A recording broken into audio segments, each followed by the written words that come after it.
Yes, sir.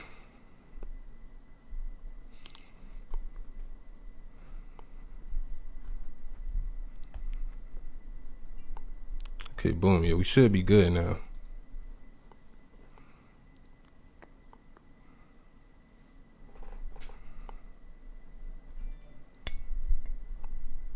Yo, peace, peace, peace. What's good? What's good? What's good?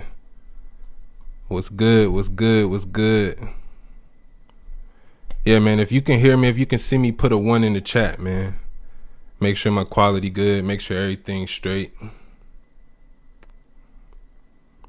Peace to Long Beach. How the fuck I'm live on PC? Hey, man, I'm special. Look, man, I'm one of the most lit niggas on Instagram, bro. I get special privileges. So they let me go live on PC when all the rest of you niggas can only go live on the phone. Hey, I don't make the rules. But nah, for real though, if you gotta have a certain amount of followers. I think once you get 10,000 followers, they'll let you go live from the PC. But it is weird.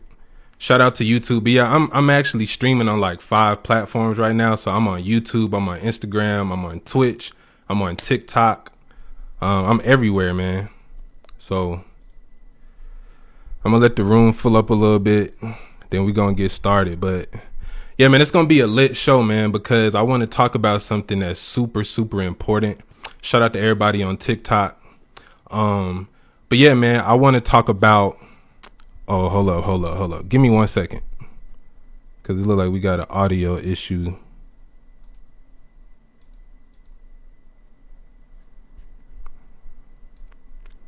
Okay.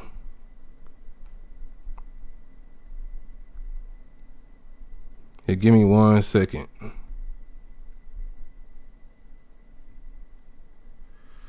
He said, can I show you other tapestry? I got you later. Honestly, since I'm on like the PC and I'm using my camera, I can't really move around. But in another live stream, I'll definitely do it.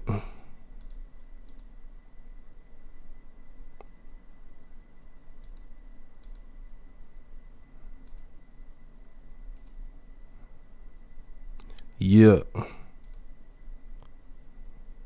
Okay, it's something going on with TikTok. I can't get the sound to work. Fuck it. But yeah, so today we're going to be talking about how to heal from past trauma. So this is something very important because a lot of you motherfuckers are traumatized, including me. I'm traumatized too. We all have trauma, but we have to learn how to heal from it, how to move through it, and actually how to use it as a tool to empower yourself. So we're going to get deep. Shout out to everybody.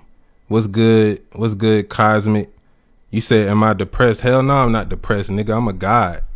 The fuck? I used to be depressed. I keep it real, bro. I went through times where I felt like taking my life. I went through times where I felt like giving up and not living anymore. But you have to understand that those feelings are not actually yours. A lot of times these feelings and these thoughts and these emotions that we have, we're actually picking up on other people's energy. And we're picking up on these astral forces that's being projected through time and being projected through the universe. Like, even if you live in certain areas, you can be picking up on these lingering spirits that's just floating around, especially like in certain areas where a lot of traumatic things happen. Bro, you can be picking up on energies that's not even people that's even alive no more. So this is why you have to cleanse. This is why you have to meditate. This is why you have to do real spiritual work to kind of get rid of a lot of that unnecessary energy that's kind of coming into your field. But yeah, man, bro, come on, bro. I've dealt with depression. I've dealt with heartbreak. I done got my heart broken by a bitch before. I'm gonna keep it real, you know? So all of that is trauma. So when we talk about how to heal from trauma, first we have to understand what trauma is. So trauma is an event that occurs, a negative event that occurs that impacts your psyche in such a way that it changes who you are, right? Trauma is a response to an event in your life that's highly stressful and highly damaging. So What happens is when you have a traumatic experience, what happens is your psyche gets split, right? And your light body can get separated from your physical body. And this is why a lot of people have mental health issues. This is why a lot of people can't focus. This is why a lot of people are depressed. This is why a lot of people have a lot of problems. It's because they're traumatized and they don't know how to reconnect with the part of themselves that got separated from. So this is what you have to understand about trauma. And actually, a lot of people won't tell you this, but trauma isn't always a bad thing because, like I say, when these traumatic experiences happen, it separates your light body from your physical body, but it can also activate your light body. And this is why trauma is such a weird thing, because based on my research, the most successful people are usually people that went through a lot of trauma, right? Especially like when we talk about the entertainment industry and like artists, like even like someone like Michael Jackson, like, you know, a lot of people consider him to be the best of all time. Bro, Michael Jackson had a fucked up childhood, bro. He went through a lot of abuse. He went through a lot of traumatic situations. But as fucked up as it was, it made him become the greatest because that trauma was transmuted and it was put into something. And that's one of the main things about trauma. You have to learn how to use that energy and redirect it to somewhere else. So, you said my voice changes, it becomes so deep. What does that mean? Is that a good thing or a bad thing? Chris J. Curiosity, you dealing with heartbreak right now? Damn, bro. Hey, man, you gonna get through it, bro.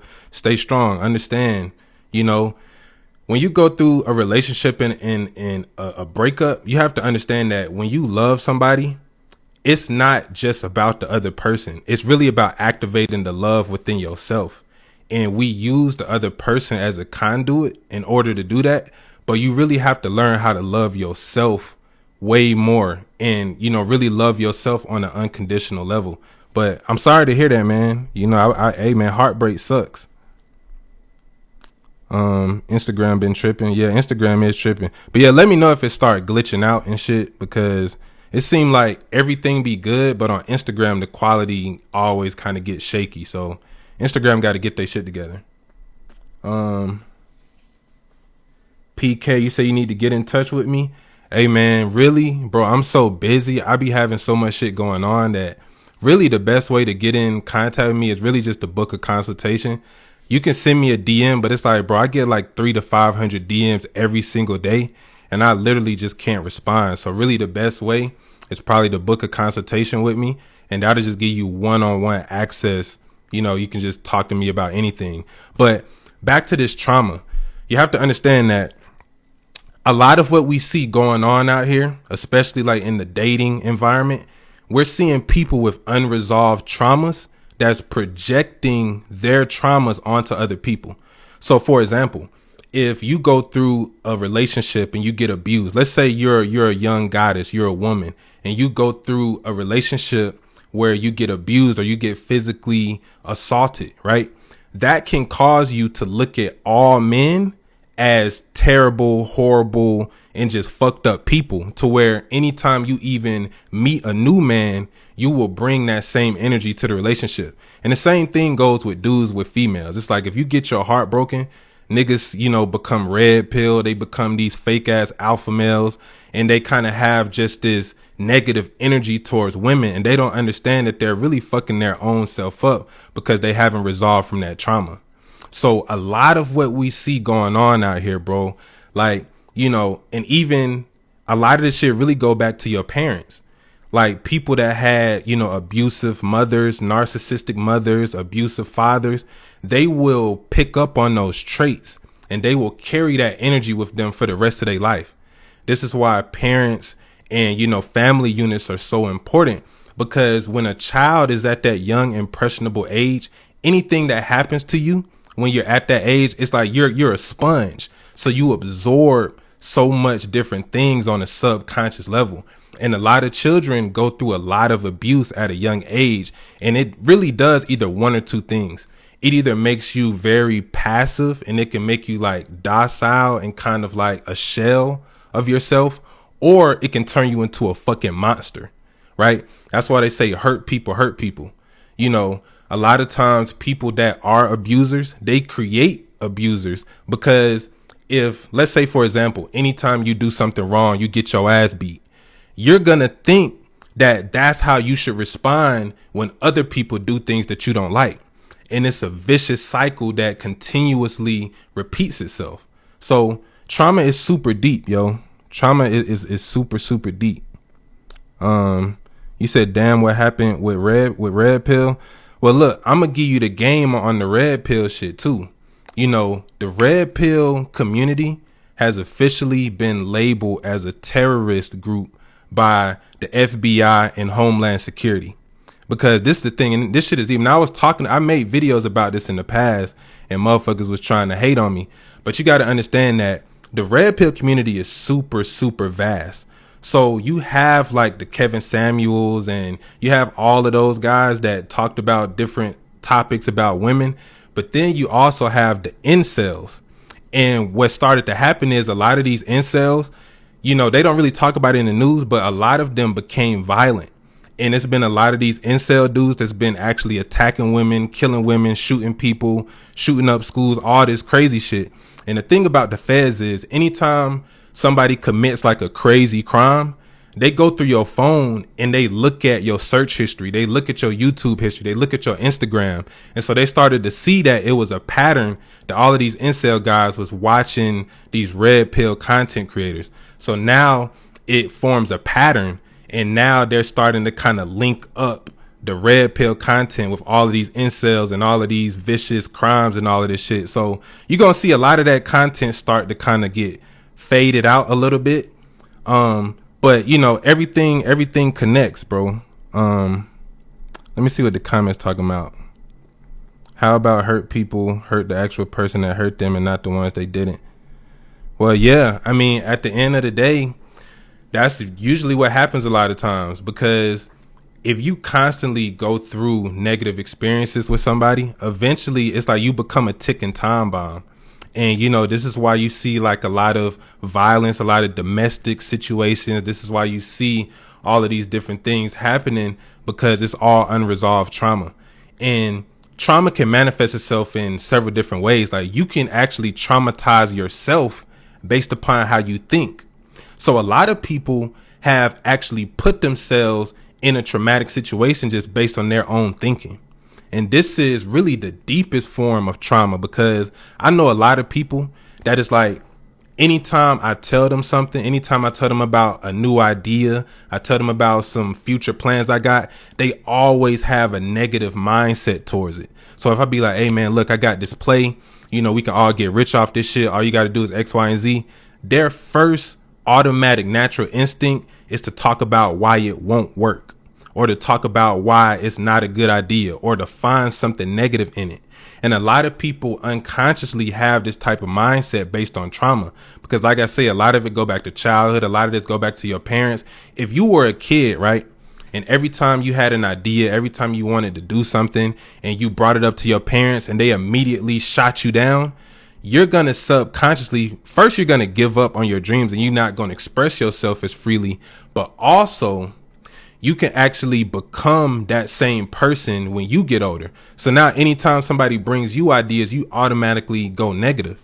And it's like on social media, like, and I just got to say this too, bro, like a lot of people, they're so easily triggered that when they see certain things online, it's like they just have to comment. They have to just point out something negative. And this is really just a condition of the ego and the brain. Like a lot of people don't realize that we're almost subliminally programmed to seek out the negative. Like everything can be going perfect, and one small minor inconvenience can cause people to literally just lose their mind, and they will hyper fixate on that one negative thing instead of focusing on all the positives and all the good things. And we see this in the world every day.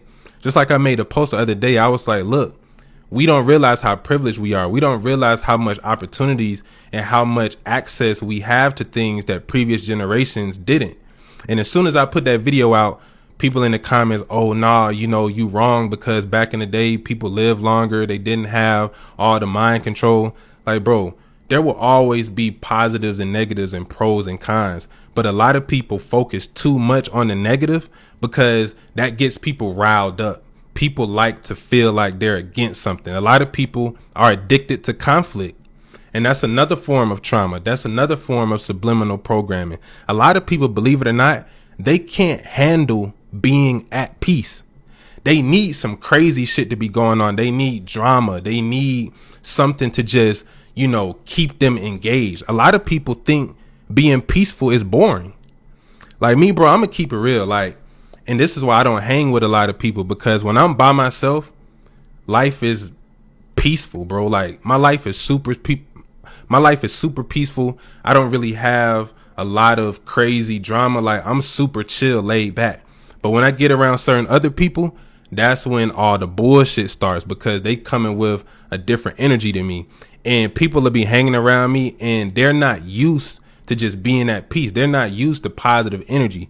So they'll try to sabotage what I'm doing and kind of bring me into their drama. Like I hate when niggas try to include me in some bullshit that they got going on. Like, look, bro, I don't give a fuck about your ops, nigga. I don't got no ops. Anybody that think that I'm their op, you're fucking tripping, because I don't even give a fuck enough to have ops. Like all that shit is dumb. What do I think about heavy cannabis use? Hey man, at the end of the day, if it works for you, it works for you. I always say that you should do things in moderation and never get to a point where you feel like you need something. Like, don't get me wrong, I smoke, nigga, I get high, but I don't smoke every single day. I don't smoke like every few hours like a lot of niggas I know. I can go weeks and months without smoking, bruh, because I can get high off my mind. Have you ever done shrooms? Hell yeah, nigga, I did shrooms. I did shrooms hella times. Yeah, shrooms is probably my favorite, hallucinogenic. I like DMT. I like acid, but yeah, shrooms, it's just something about the shrooms.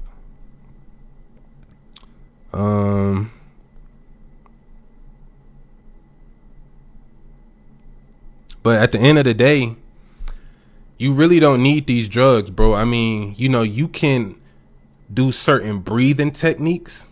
You can do certain forms of meditation that can release the DMT molecule within your brain naturally, right?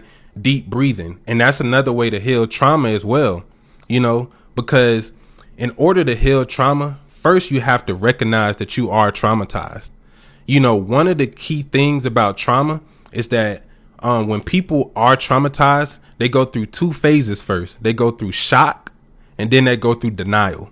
So a lot of people are in denial about their own life. They're in denial about how they come off to others. Like a lot of people that are negative, they don't know that they're negative. They think they're just normal. They think that's just how they are. They think, the way that they live, the way that they express themselves, all the toxic shit they do, they don't see it as negative. And that's why it's so deep when it comes to trauma, because you have to be very self-aware. And a lot of people aren't self-aware because they don't know themselves. They don't take the time to know themselves. They're just going off of the programming that was given to them. So,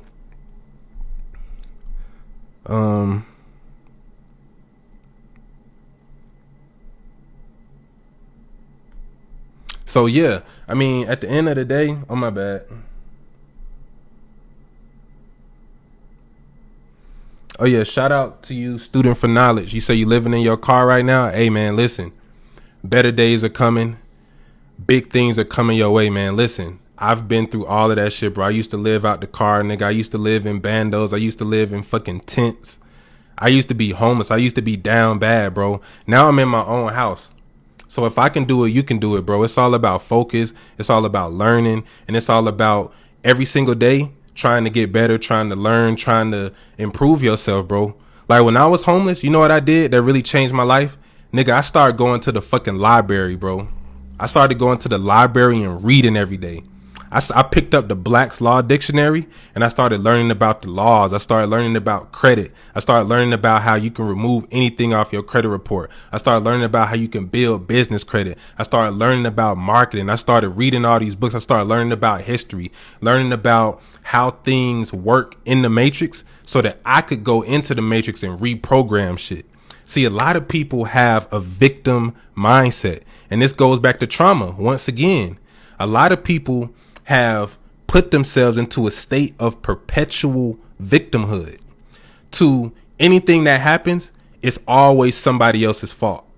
And until you take that accountability, bro, you're always going to be giving your power away, and you can never stand on your square fully, right? So you have to understand, man, this shit gets deep. But when it comes to this trauma, one thing that you can do to overcome and heal from trauma is really just practicing deep breathing. Like, you have to get into the habit of breathing deeply, because you have to understand that the spirit is in the air. You know, oxygen, breath, that is the spirit. That's the gateway to the higher consciousness that people are trying to get to. So when you get into the habit of breathing deeply, I always say deep breaths equal deep thoughts. Like, it's so many times, bro, where I just catch myself and just start breathing deeply, breathing into the diaphragm. Then I start visualizing when I'm breathing that it's positive energy flowing into my body. If you do that consistently, you can overcome anxiety. You can overcome nervousness. You can overcome, feeling, depressed and feeling mad and angry and frustrated all the time. A lot of this goes back to the breath, bro. When you learn to control your breath, you can control a lot of things outside of you. You control the inner, you can control the outer. Like, that shit is real. Cardoza, never say that you're broke. I don't give a fuck if you don't got no money in your fucking bank account. Even if your shit in the negative, never say that you broke. Nigga, you always rich. Bro, when I was broke as fuck and had no money, I always walked around like I was a rich nigga. I never let not having money make me feel like I was lesser than, because I knew I was that nigga. I always knew that I was that nigga, bro. You got to have that energy, because the thing is, you cannot have no money. But if your mindset is right, if you learning, if you got skills, and if you have a passion, bro, you can get rich any day, bro. Like, there has literally been times where people just came up to me and gave me $40, gave me $80 just randomly. I didn't even ask. But it's because my energy, because I didn't let the outside world dictate my internal state of being. That's the key to this shit, bro.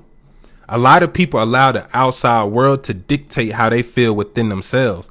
That's backwards, bro. You have to control the inner world to dictate and control the outer world.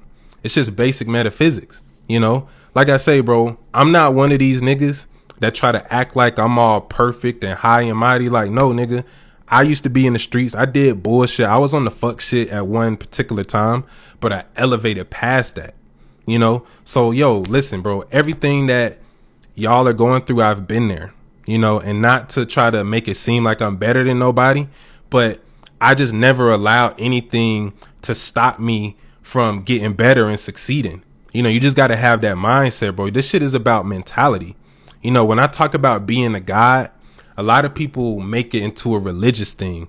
I'm not talking about being a god in a religious way. I'm talking about being a god, meaning that you're in control of creating your reality. And you're not allowing external forces, nigga. I don't give a fuck if it's the Illuminati, the Rothschilds, nigga, the white man, the police, the government, the feds. Fuck all of that. Nigga, it's all in your mind. It's all in your consciousness that will determine where you end up in life. Period. So,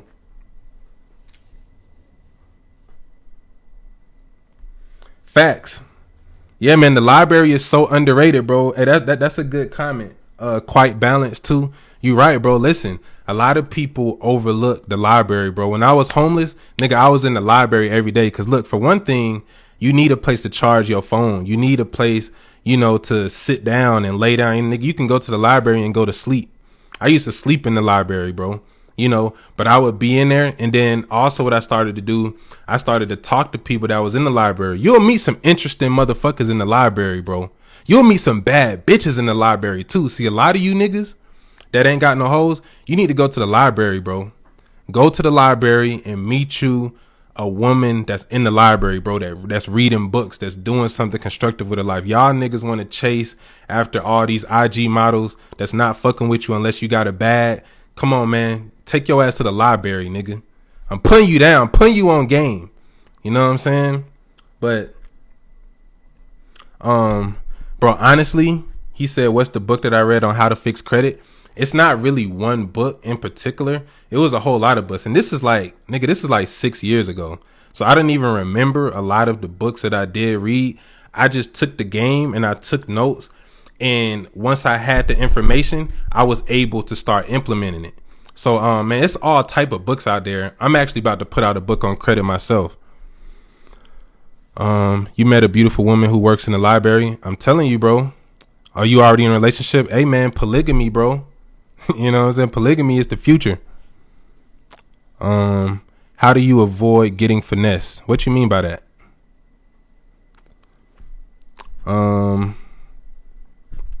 You can still make a friend. Facts.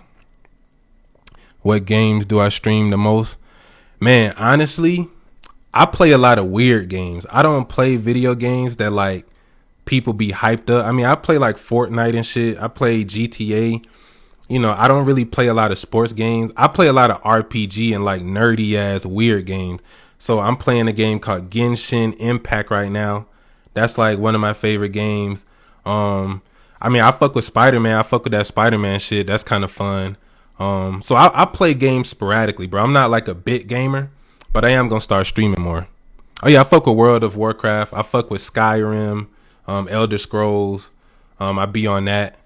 So yeah, I like adventure game. I'm really like a Nintendo nigga. Like I grew up on a Nintendo 64, so Zelda, Mario, Metroid, all that type of shit. I like those type of games. But yeah, it's a few games I'm playing. Oh, you said your girl isn't into polygamy yet. Hey man, you gotta talk her into it, bro. Yeah, I fuck with Dragon Ball Z. Yeah, I play GTA a little bit.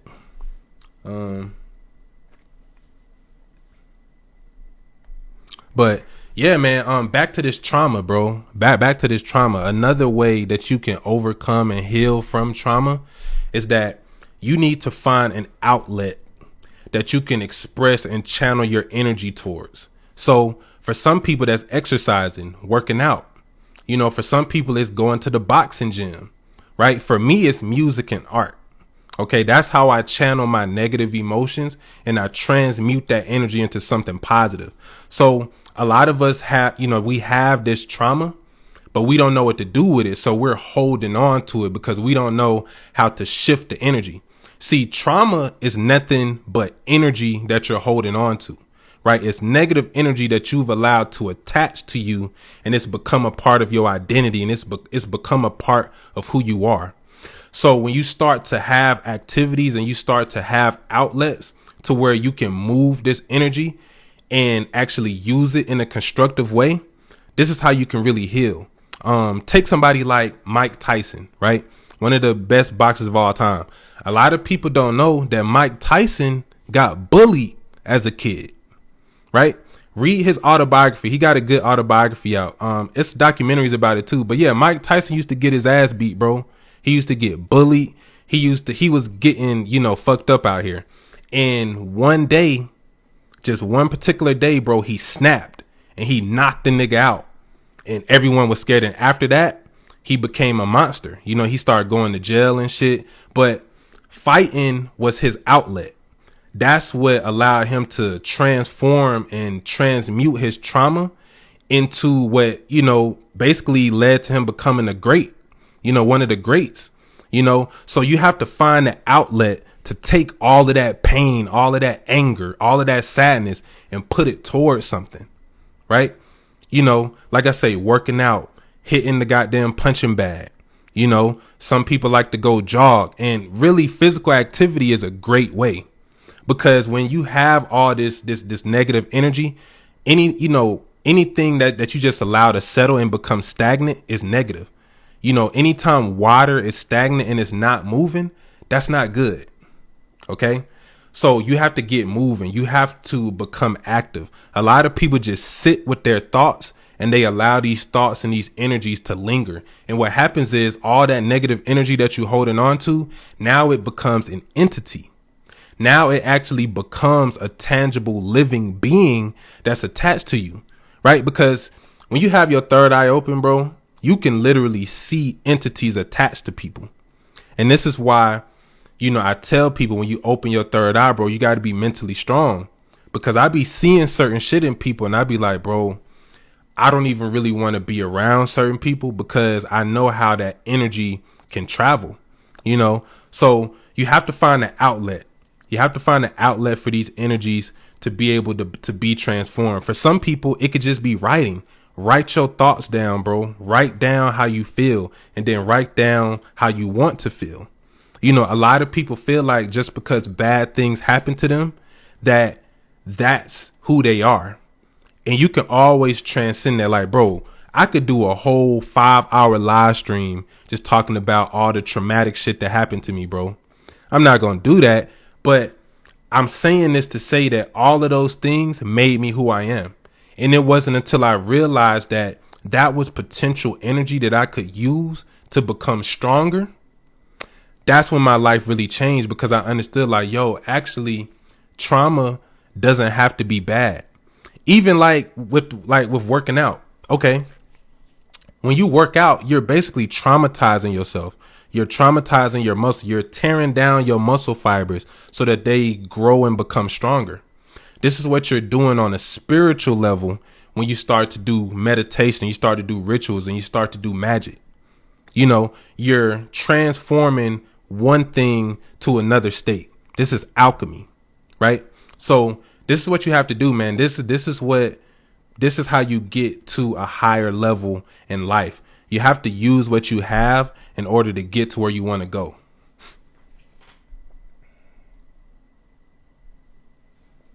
But yeah, man. Hey, man, look, if you're watching the live, man, on YouTube or wherever you're watching that, drop a like, man. Hit me with a like, so the algorithm can pick it up, so more people can watch. But yeah, man, you got to understand, bro, trauma is actually the universe forcing you to level up. That's really what trauma is. And a lot of times we don't know it because we personalize everything. See, when we talk about consciousness, you have to kind of look at yourself from outside of yourself. And this might be kind of hard to understand. I'm going to try my best to explain it. But your soul, your spirit, and your consciousness is not limited to your physical body. Okay? So you can elevate your consciousness and you can astral travel, you can lucid dream, but you can remove your consciousness from your body and look at your physical self. And it's like a video game. You're not the character in the video game. You're the person that's holding the controller outside of the game. This is what we talk about when we talk about elevating in consciousness. So this is the key. You have to depersonalize everything that happens to you. Like, even me, I get a lot of hate online, bro. Like, bro, I get death threats. I've had people in real life that recognize me online. Niggas tried to follow me from the Walmart. I had to pull out the AR on niggas, all type of shit. But you have to understand that a lot of times the negative things that people are doing to you, it's not always personal. It's just that they're projecting the negativity that's within them. So I don't take things personal, bro. Like, when motherfuckers be hating on me in the comments, you know what? I just laugh, because at the end of the day, if you're taking time out of your life to project negativity onto me, bro, you're in a fucked up place. You know what I do when I see content on social media that I don't like? Nigga, I keep scrolling. I don't leave a comment to try to make niggas feel bad about their opinion. Nigga, I don't give a fuck. I keep scrolling, nigga. See, people have to learn how to separate social media from reality. Like, it's good to, get knowledge and get information and stay informed.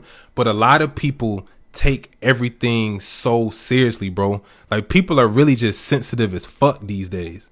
It's like you can't even make a joke with niggas no more. You can't even express yourself because motherfuckers always trying to, make something bigger than what it is. But, that's just a symptom of the ego, really.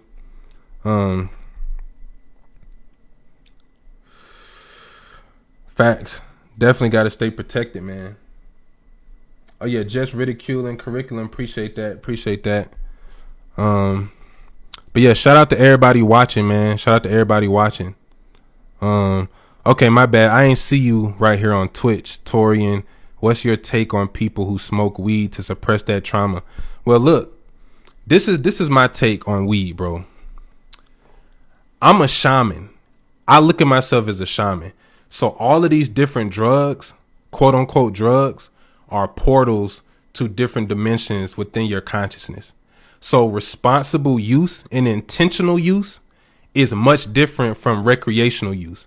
Anytime I smoke, bro, I always set an intention before I light it up. Most people don't do that. They just smoking, getting high. Like I say, I don't give a fuck. Do what you want to do, bro. That's another thing. The conscious community be so judgmental. Niggas be like, oh, if you smoke weed, you're low vibrational. If you like, bro, if it works for you, bro, and if it does help you with your trauma, who am I to tell you not to do it? Nigga, you a grown man, you a grown woman. Whatever you feel like is best for you is what you should do. Because for some people, they shouldn't smoke weed. But for other people, that could be a way for you to tap in. Because, see, I know how to smoke weed and tap in and use it for beneficial purposes. But not everybody can do that, So it's all based upon your energy. Oh, yeah, definitely weed can be used spiritually. And especially if you extract it, and you start messing with the oils and shit, it's definitely very medicinal. But yeah, man, you got to understand that this life, there is no path that is right for everybody. I know niggas that are tweakers. Like, these motherfuckers get high all the fucking time, but they can tap into the spirit realm. They can drop some knowledge on your ass that you never heard before, and they highly successful in life. So it's like certain people can do certain things that other people can't. It's just one of those things. Like, you got to understand that life is not fair, and we were not all created equal. Some people are born 7 feet. Some people are born to get 7 feet tall, and some people are just naturally fast. Some people can naturally dance. Some people can naturally sing, and other people can't.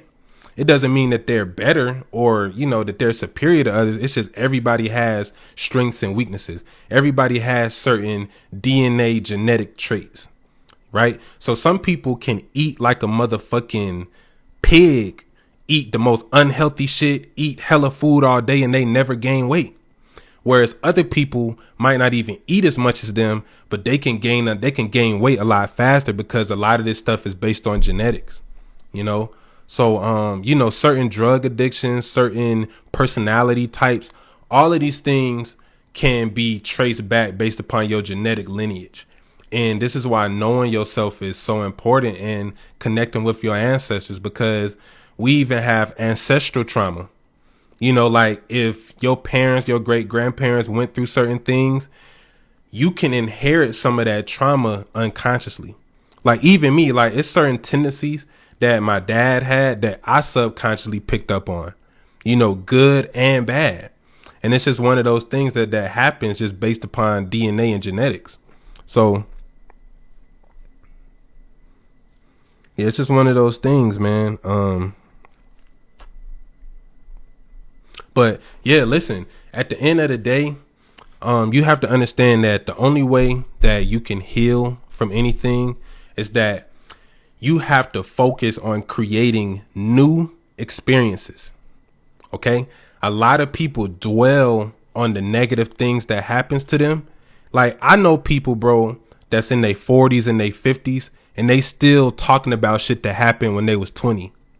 Because they've never resolved that. They've never got past it because they never created anything else outside of that. They allowed that situation to basically crush them and destroy their whole life, right? If you go outside to any major city, right? I'm in Atlanta, but any major city, Atlanta, Miami, New York, Cali, and you just start talking to some of these bums that you see on the street, you'll be surprised that a lot of people that ended up becoming homeless and ended up becoming bums, it was just one situation that pushed them over the edge. It could have been a divorce. It could have been, you know, they got hurt, or something happened that impacted them so much to where they basically just said fuck it and gave up on life. You know, and that's what trauma can do when it's unchecked and it's unresolved. So it's very important to be intentional enough to know, like, look, whatever happened to me in the past, it happened. There's nothing you can do about it. It's over.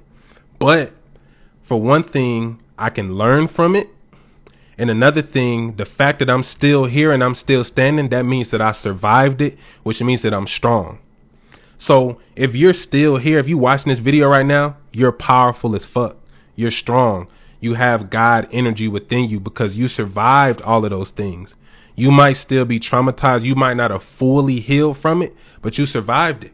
It's a lot of people that's watching this video right now that went through things that was supposed to break them. You know, it's people out here that try to do things to try to break you, but you still here. You still strong. You still standing. Right. So understand the power that you have to be able to overcome all of the obstacles that you've already overcame. You know, the worst situations that ever happened to you in your life, guess what? You overcame it. You beat it. So you can do it in the future. But you have to understand that it's up to you to create new experiences. And you can only do that by recognizing that, look, your future is dependent upon what you're doing every day in your present, in the present moment. So every single day that you wake up, it's a whole new reality. It's a whole new life. But what happens is most people bring what happened yesterday into today. So you already limiting what could manifest because you focused on the loss that you took yesterday or last week or 2 months or a year ago. Nigga, fuck all of that. You know, you got to always be in a progressive, forward moving motion. Always. You know, and this is how you heal from the past, is by focusing on creating a better future and creating a better now. Right. But you can't do that if you're dwelling on things from the past. Listen, it's so much stuff that I could be mad about. You know, it's so much things that, you know, I could allow to dictate my energy and make me mad and miserable. But at the end of the day, I have the power to change all of that shit. So why would I spend my time being mad and depressed over some shit that happened 10 years ago, nigga, when I got 50 more fucking years left to live? Why not focus on making my next 50 years so lit and so amazing that past trauma don't even mean shit? Right? This is just how I think. You know, this is my mentality. Like, I never was the type of nigga to just sit around crying and feeling sorry for myself, bro. I never was that type of nigga because, for one thing, I grew up around old school black men, bro. Like, old school, real thorough, you know, like, just tough, nigga, suck it up, nigga. Like, I come from that era where it's like, nigga, you couldn't be no bitch ass nigga, bro, when I was coming up. You know, you had to kind of be strong, and you had to understand that, you know, as a man, and, you know, just even as a child, that nobody respects a weak man. Nobody respects weakness, bro. You know, it's like no one respects somebody that's just feeling sorry for themselves and feeling like the world owes them something. Nigga, get up, stick your fucking chest out, and keep it moving, bro. Period. You know? But, yeah, man, you plan for these things to happen for you. You're never a victim. We're not even just survivors. We're thrivers. That's facts. That's facts. Gratitude is one way to honor and appreciate the now. That's facts. That's big facts. Yeah, gratitude is super important, man. Gratitude is super important. Like, bro, it's so much suffering in the world that you have to kind of put in perspective what you're suffering from versus just the universal basis. Like I said, bro, like, people don't understand how many people globally don't have access to water. They don't have access to food. Like, it's literally children that's starving right now. It's literally people that don't have access to any type of help whatsoever, you know, and they really actually suffering. And you kind of have to put in perspective. They're like, hey, look, you may be going through some hard times, but most people watching this video, you got internet. You probably ate food today. You know, you probably, you know, sleeping in a house or sleeping in a car. It's like, yeah, you might not be exactly where you want to be at, but you're still in a reality to where you have a chance. It's certain people that's born with disabilities, bro. It's people that's born blind. It's people that's born deaf. It's motherfuckers that's born that can't walk. You know, I used to be paralyzed. So it's like, I understand what it's like to really have a real fucked up situation. And that's another reason why I can't really just be depressed and sad about shit. Because, you know, when I was in that wheelchair, bro, that put everything in perspective for me, because now every step that I take, it means something now. I was taking for granted even being able to walk around this motherfucker. You know what I'm saying? I was taking all that shit for granted, bro. And the universe had to sit me down and show me like, nigga, look, all this shit that you complaining about is nothing. Imagine not being able to walk for the rest of your life. Imagine not being able to even use the restroom on your own for the rest of your life. There's people really going through that. You know, so a lot of this minor shit that niggas is complaining about, bro, it's bullshit. It's really bullshit. And a lot of times we're complaining about things that we can actually change and control. Like I say, if you have like a real disability, hey, bro, it's not too much you can do about that. So I empathize and I have compassion for these people. But if you're somebody that's just out here, an able body and a sound mind, and you complaining every day, there's something wrong with you, bro. There's something wrong with you. You know?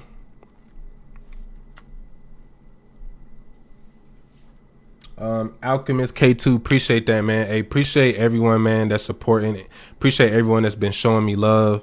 You know, it really means a lot. You know, man, I ain't gonna cap, bro. I'll be honest with y'all, man. Sometimes I feel like saying fuck this shit, because it's so much work. It's so much constant pressure. It's so much, you know, it's a very demanding thing. Like, a lot of people think that making these videos and making content is just, you know, a easy, laid back, you know, like just a leisure activity. Like, nah, bro, it's real work behind this shit.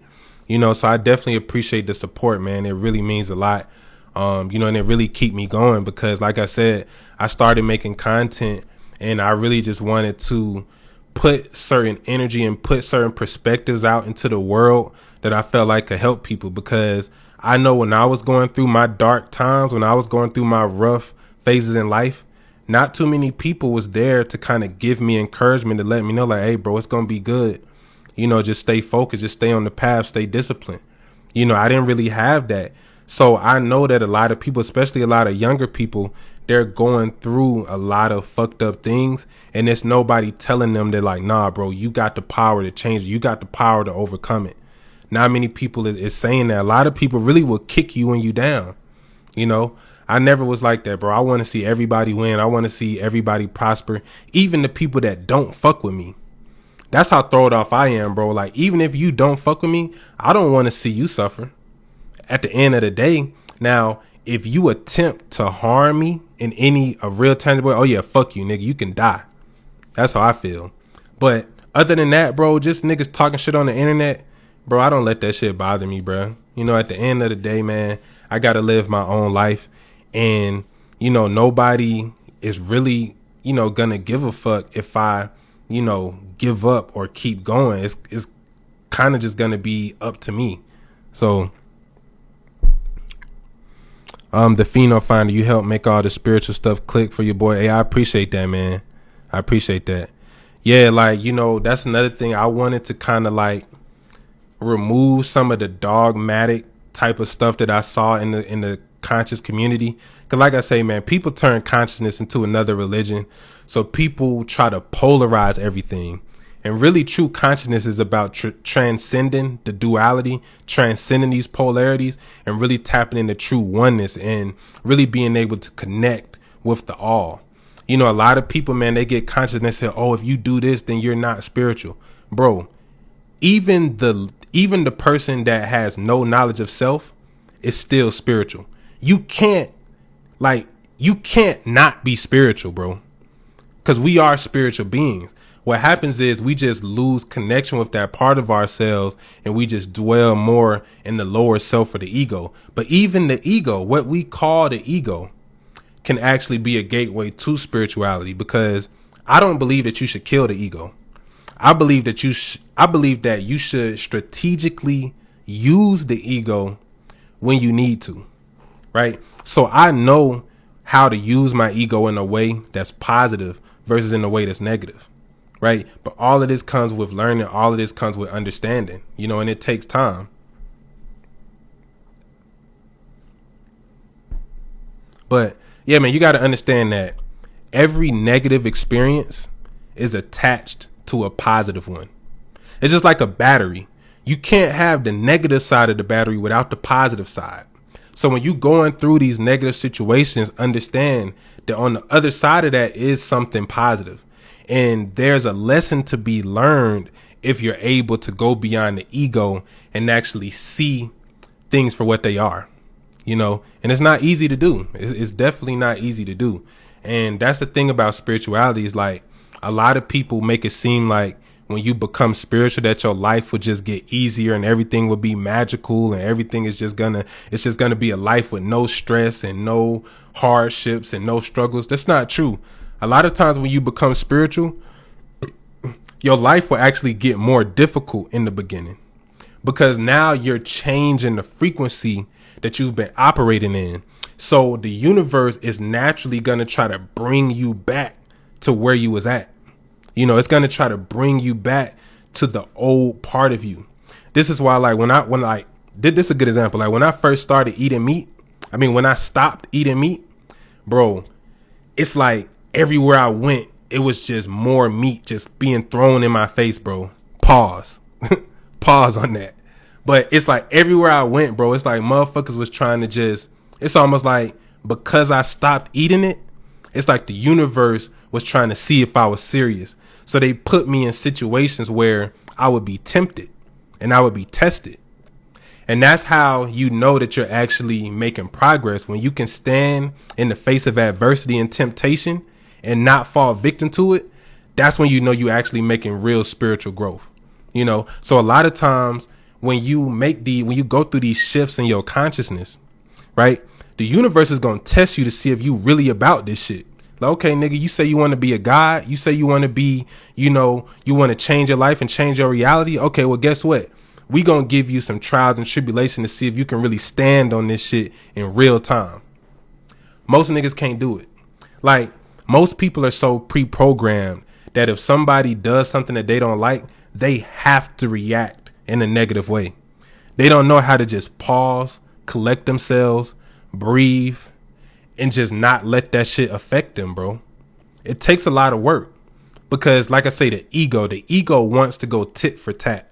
The ego wants to always respond and get the last word and feel like, you beat them and you won. But nigga, you didn't win shit. You know what I'm saying? You don't win anything by going back and forth with negative people. This is why I don't argue with niggas. It's like, okay, if you believe in Jesus and I don't, I'm going to tell you why I don't. But nigga, I don't care to debate you about it. If you believe in Jesus, nigga, keep believing. If you believe in whatever you believe, bro, look, I'm not here to change anybody's belief. I got respect for everybody that got respect for me. Now, once you disrespect me and try to force your beliefs on me, now we got a problem. But outside of that, bro, I don't really be giving a fuck.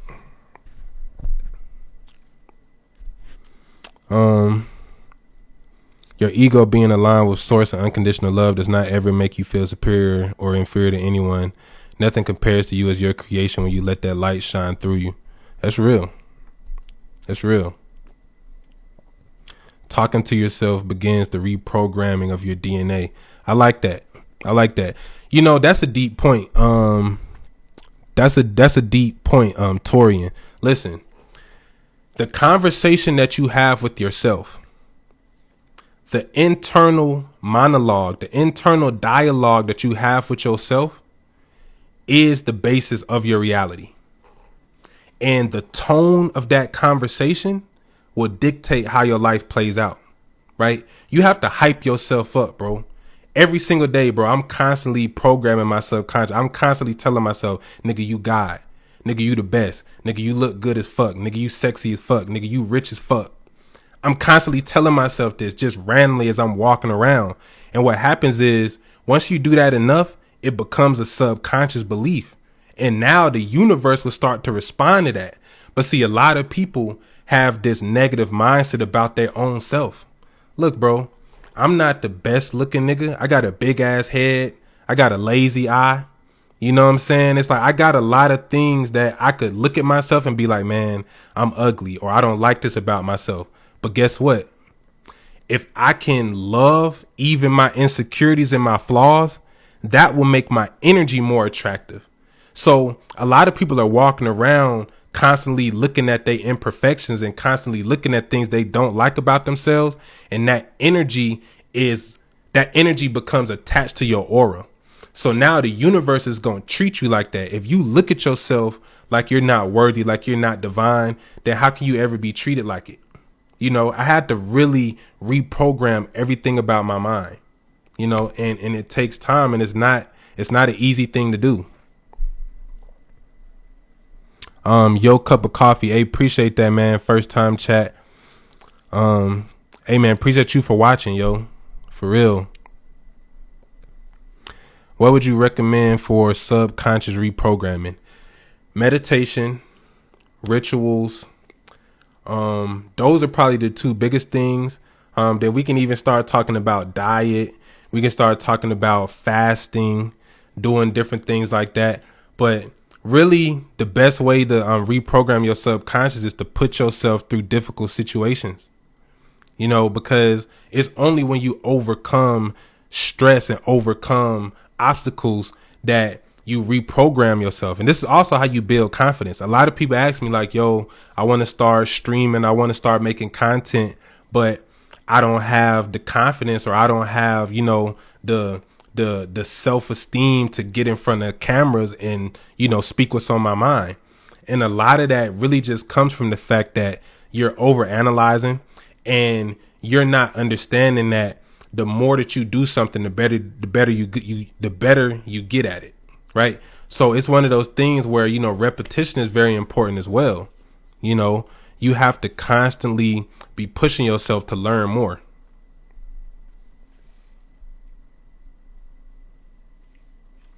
You said, do you think eating meat is bad? Honestly, this is my thoughts on diet. I think everybody's body and everybody's DNA code is different. So for some people, eating meat is bad.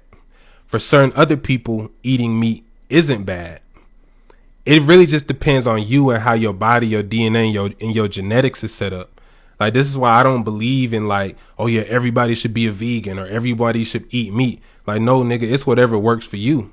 You got to listen to your own body. See, me, I ate meat for most of my life. Then when I turned like 17 or 18, I went vegetarian. Then I went vegan. Then I went raw vegan. Then I started back eating fish. Then I went back vegan. So I kept experimenting until I found what works for me. Right. So right now I'm not eating meat, but I may eat meat in the future if I feel like that's what I need to do. So my philosophy on life, bro, is to always be open to change and always being open to expand and evolve. I'm not the type of person that just has like this straight and narrow path where it's like, oh, I'm only going to do this particular set of things forever. Like, no, you have to be fluid. You got to be open. And really, a lot of that is feminine energy, you know, and really, I'm going to say this, bro. And a lot of niggas, this going to go over y'all heads. But the ultimate cheat code as a man is learning how to tap into and harness your feminine energy and balance that with your masculine, right? See, a lot of these fake ass alpha male niggas, they not gonna tell you this. They gonna tell you, oh yeah, it's all about being strong and lifting weights and dominating the woman, and you know, you're the man, and you know, all of this shit. And it's like, that's cool, you know, it's good to be masculine, but if you don't balance that with the feminine side, you're gonna be one of these niggas that is kind of like just out of touch a little bit. You know, because see, the feminine side is really the spiritual side. Like when we start talking about meditation and magic, a lot of that is more feminine because it's indirect. You know, masculine energy is more direct. Feminine energy more so attracts things. You know, you got to learn how to attract. Like me, bro, I'm very feminine. But see, a lot of niggas, when they hear feminine, they automatically think gay, or they think that I'm talking about acting like a woman. That's not what the fuck I'm talking about. I'm talking about energy. We talking about polarities and principles of energy, right? Masculine energy goes out. Feminine energy attracts. You got to learn how to attract things. And a lot of men, we're programmed with this mentality of like, oh yeah, we got to go out and take, and we try to brute force everything. And we don't know how to really balance that energy and allow things to come to us. We don't know how to set ourselves up energetically and put ourselves in position to attract, because we're constantly chasing and we're actually going after things. And the more that you chase, a lot of times the more things can actually run away from you. So learning how to balance the masculine and the feminine is a major, major key, because a lot of dudes, bro, like they're either too masculine and they're not in tune with their feminine, or they're too feminine and they're not in tune with their masculine. And it's kind of rare to find men that have both of these energies balanced, right? Like even with women, like, we talk about, women should be feminine, but women need a certain level of masculine energy as well, and it's like a lot of people don't talk about these things because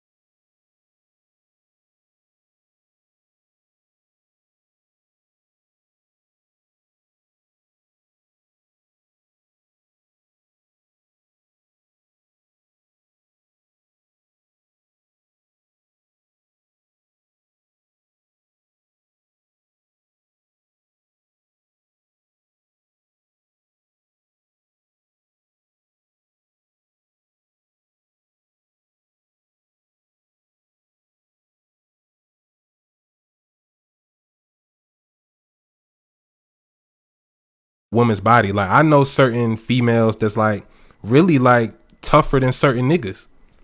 It's just how the energy can play out sometimes. So it gets deep.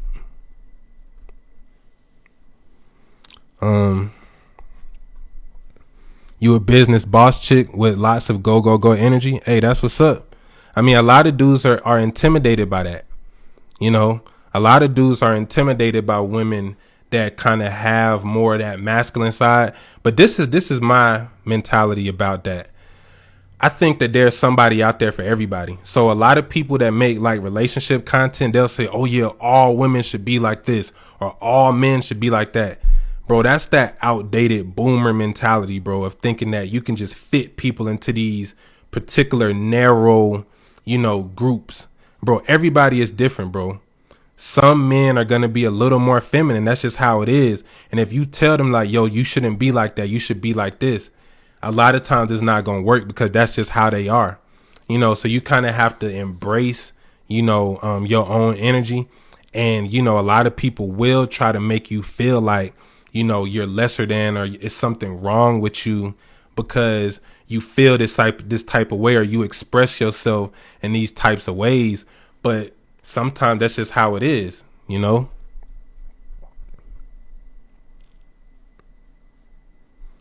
Oh yeah. A man choosing a girl fighter in the game. You were awesome. Much love for mentioning trans people. See, look, bro. The thing about me is like, I don't judge people based off their exterior. So I don't give a fuck if you black, white, Asian, nigga. I don't give a fuck if you purple, green, if you an alien. Hey, bro, if you cool and you got good energy, I'll fuck with you, bro. I don't give a fuck. Okay, if you they, them, or if you she, he, all of the, like, bro, if you're a cool person, I fuck with you. Period. That's just my philosophy on life. I don't get into all the political shit. I don't get into the identity politics, because honestly, I really don't give a fuck. It's like, however you want to identify yourself, bro. If you want to be a cat, if you believe that you a motherfucking alligator, nigga, hey, bro, who am I to tell you that you not? The fuck? I feel like I'm a god, and people say that I'm crazy. So, hey, man, maybe we all crazy. Maybe we're all delusional, and, who the fuck knows? You know what I'm saying? I would love a purple friend. Now, that would definitely be lit. Golden Goddess, welcome to the channel. Welcome to the live, man. I appreciate you for tuning in. But yeah, man, I mean, trauma, you have to really transform the way that you perceive trauma. And once you can transform the way that you perceive it, you can use that energy for something good. Like I say, I have a lot of trauma within me, but I've learned how to channel that trauma into my art. I can channel that trauma into working out. And I actually use my trauma as fuel to motivate me. Because when I look back in my life, I'm like, damn, bro, I come from nothing. I come from the hood. I know what it's like to not have shit. I know what it's like to be abused as a child. I know what it's like to feel neglected. I know what it's like to get fucked over by people that you trust. I know what it's like to be heartbroken. I know what it's like to be broke as fuck and nobody believes in you. But all of those things, I look back at it and I'm like, yo, all of that gave me the ability to help other people that's going through it. And also it helped me find my true strength. Because the thing is, once you hit rock bottom, bro, you can only go up. So anything that you're going through in life right now, just understand that the opposite side of trauma is pleasure. The opposite side of that trauma is bliss. And in order for trauma to exist, the opposite also must exist, which means that you can always swing the pendulum to the other side. This is what we talk about in universal laws when they talk about the law of correspondence, right? Because certain things is always that action and reaction. It's always these different forces that's working with each other. And when you can learn how to use the negative and turn it into a positive, that's when you become unstoppable. Period. But yeah, man, shout out to the chat. Shout out to the chat. Shout out to everybody watching. Oh yeah, I'm also live on Rumble, so check me out on Rumble. This is why I have so few friends. Nobody thinks like this. Hey, listen. I mean, it's lonely at the top. You know, it's very rare to get to these levels of consciousness, because really a lot of people have to go through trauma to become spiritually awakened. And that's why it's so tricky when we talk about trauma, because a lot of people reach their higher self and they become spiritually awakened because of traumatic experiences. Right.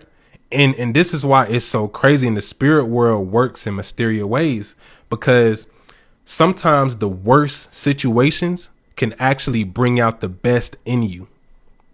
That's just how life works, you know, and it kind of takes a certain individual to be able to change their mindset, because when you understand psychology, for people to remain stable, they have to have a certain mental framework, right?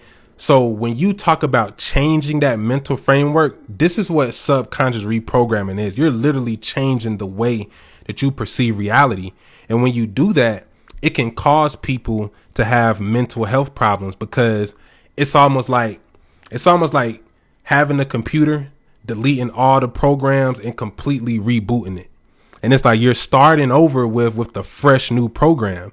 And if you don't know how to operate that new program, you can be lost, you know? So that's kind of how it is when it comes to reprogramming the mind. You know, it's a new program and you have to get used to that new program. And a lot of times our desire for comfortability will make us go back to the things that we tried to transcend, or the things that we said we didn't want. And we see this all the time in relationships. How many times have you broke up with her, or you broke up with him, and y'all got back together? It's like most couples break up like 5-6 times before they actually break up, because the comfortability that they have with that person is what they're attached to. So even though they may not really be in love with them no more, they're so used to that person's energy, and it's a soul tie, right? When you're in a relationship with somebody, that's a soul tie, and it's hard to break that shit.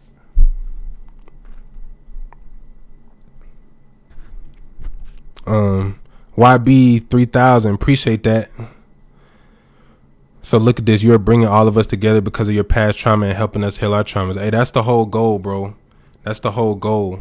At the end of the day, it's an opportunity. I look at everything in life as an opportunity, even the bad things, because a lot of times when you do go through bad things, that's actually a test to see if you're going to fold and if you're going to give into that negative energy, or are you going to transmute and stand on everything that you've been saying.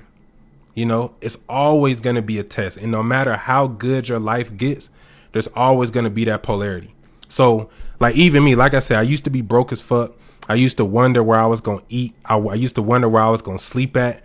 And now that I'm past that realm, I got my own house now. I got a studio. I'm doing the content. I'm, you know, doing all this cool shit. I'm traveling the country. But guess what? I still have a lot of problems. But now my problems have evolved and they're different. So you're never going to have a life that's just completely devoid of any contrast, or just that's completely void of any challenges. There's always going to be a new obstacle. That's just a part of the matrix. That's just a part of the reality of the construct that we exist in. And when you can transform your mentality and you don't look at bad things as something that's meant to hinder you, but is actually meant to make you grow, that changes everything. Hey, appreciate that, Jay Peterson. You said my energy is sexy. Hey, I appreciate that. I put a lot of work in. You know, I put a lot of work. And you know, I try to, you know, put out an energy to people, man, that, you know, can benefit them. You know, our shadows are our best friends. Now that's real. That's real. Shadow work is so important, you know, because even like just on an individual level, we all know deep within ourselves the things that we need to work on.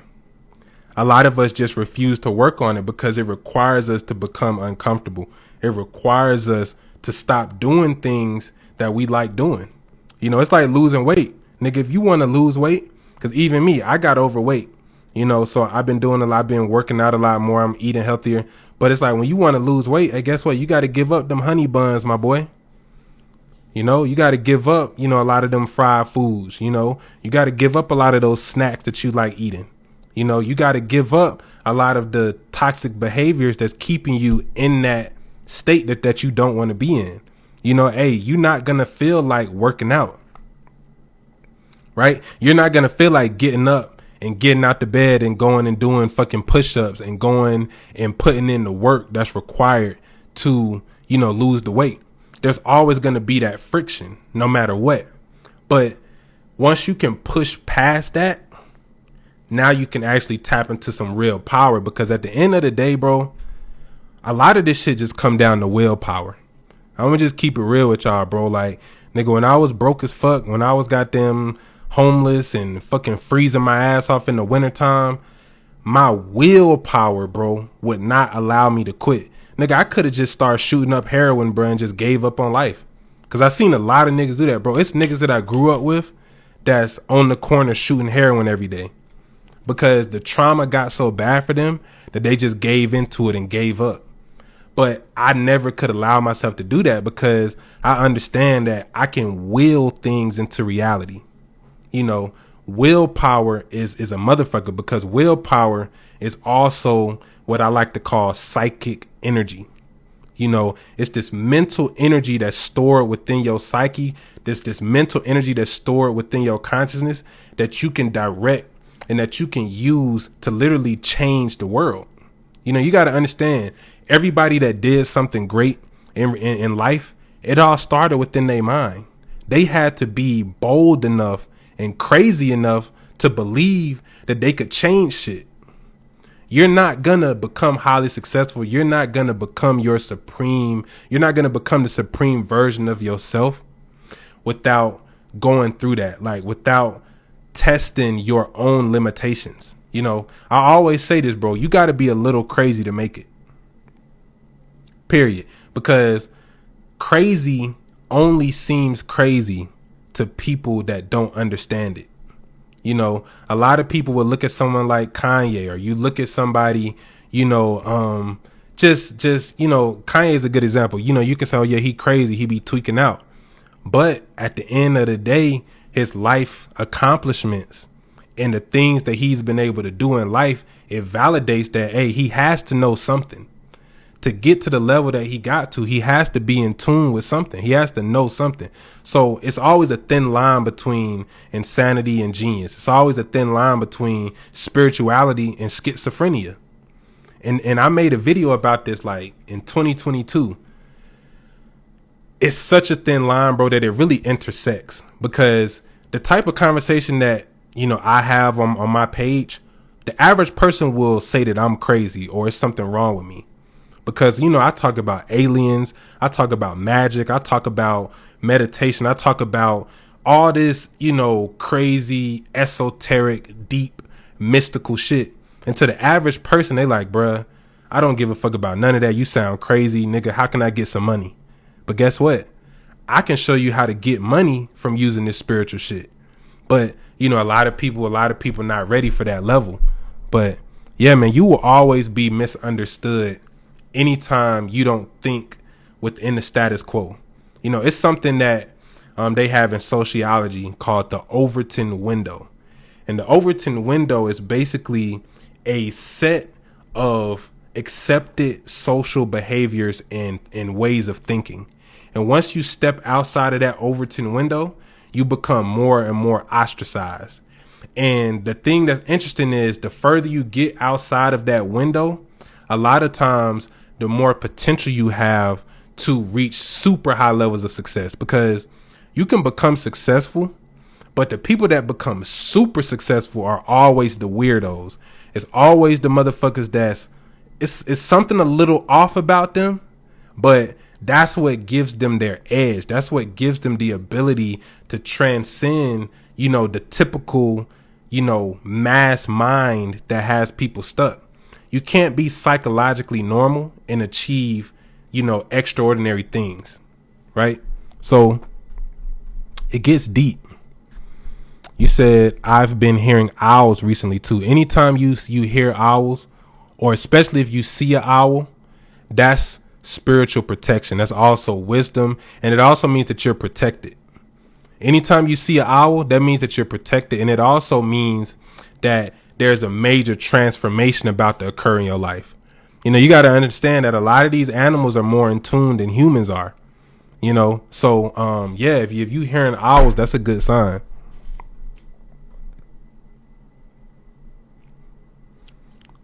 Right. You have to be extraordinary to achieve the extraordinary. That's facts.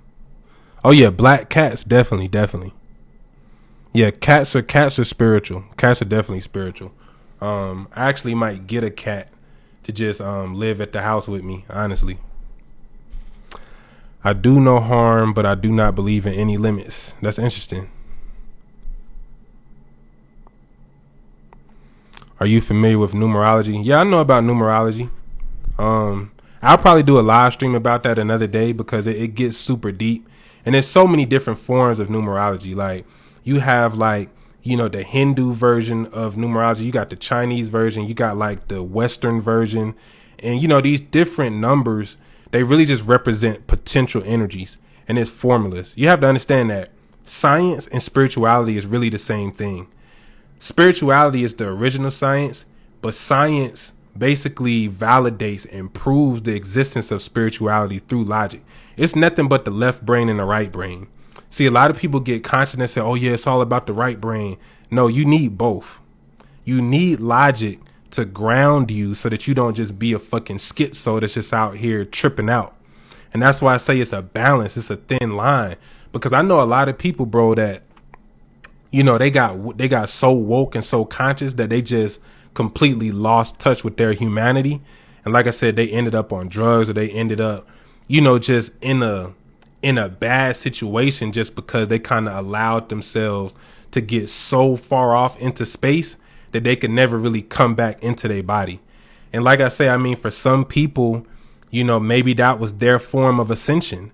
But I just feel like while you're on Earth, you should do everything in your power to maximize your experience and have as, you know, as positive of a life, and, you know, have all of your needs met and fulfill your desires while you're here.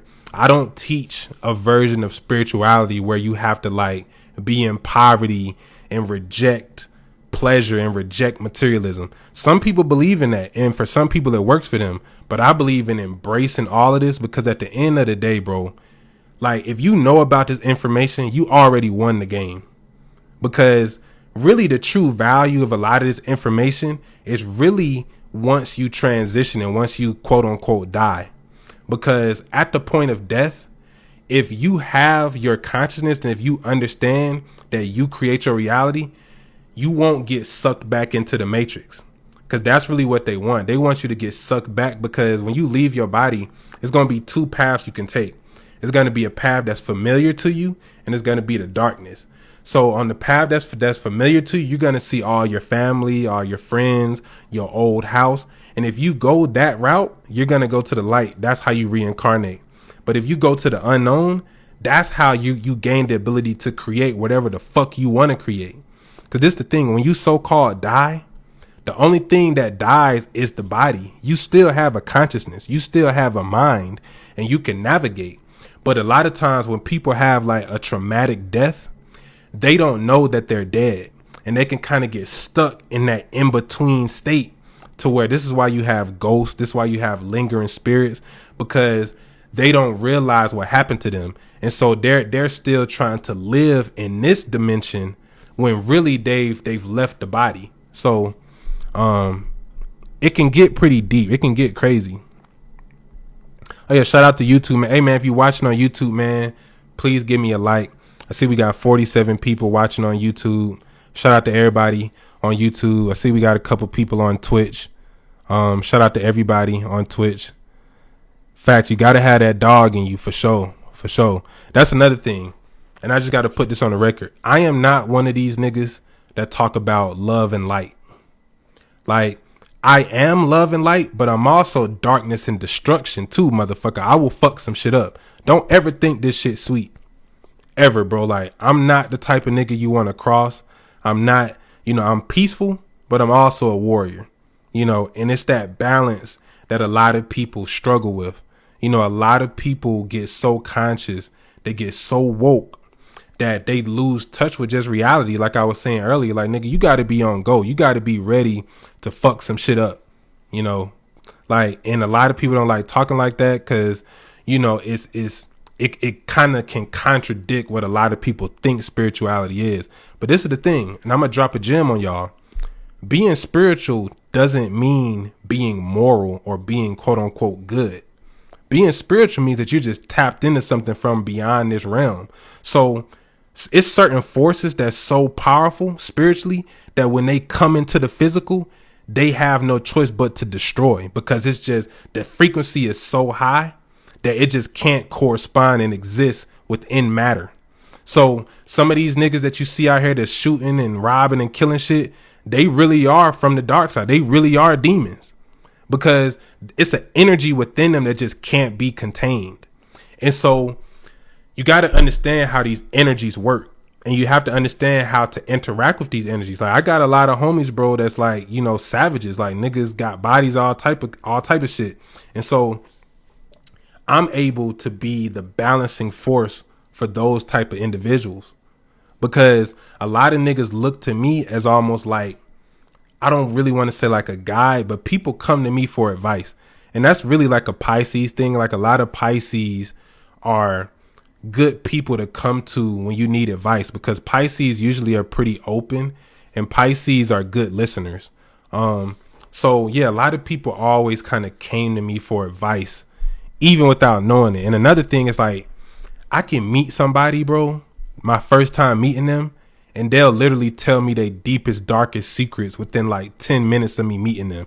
And it was always so weird. I always wonder, like, damn, why is this girl telling me about, all her deepest, darkest, like, why is this nigga telling me about, all of his, worst experience? It's like, I just always kind of had that ability to make people feel comfortable with expressing anything.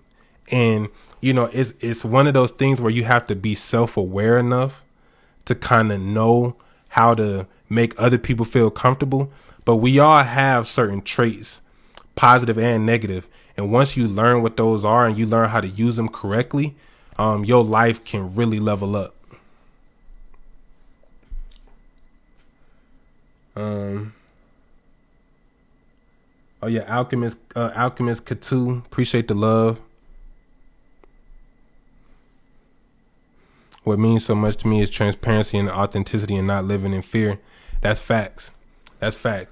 Now I'm gonna let y'all know, bro. Fear, you have to move beyond fear. Fear is the number one thing that holds people back. Fear is the killer of all dreams.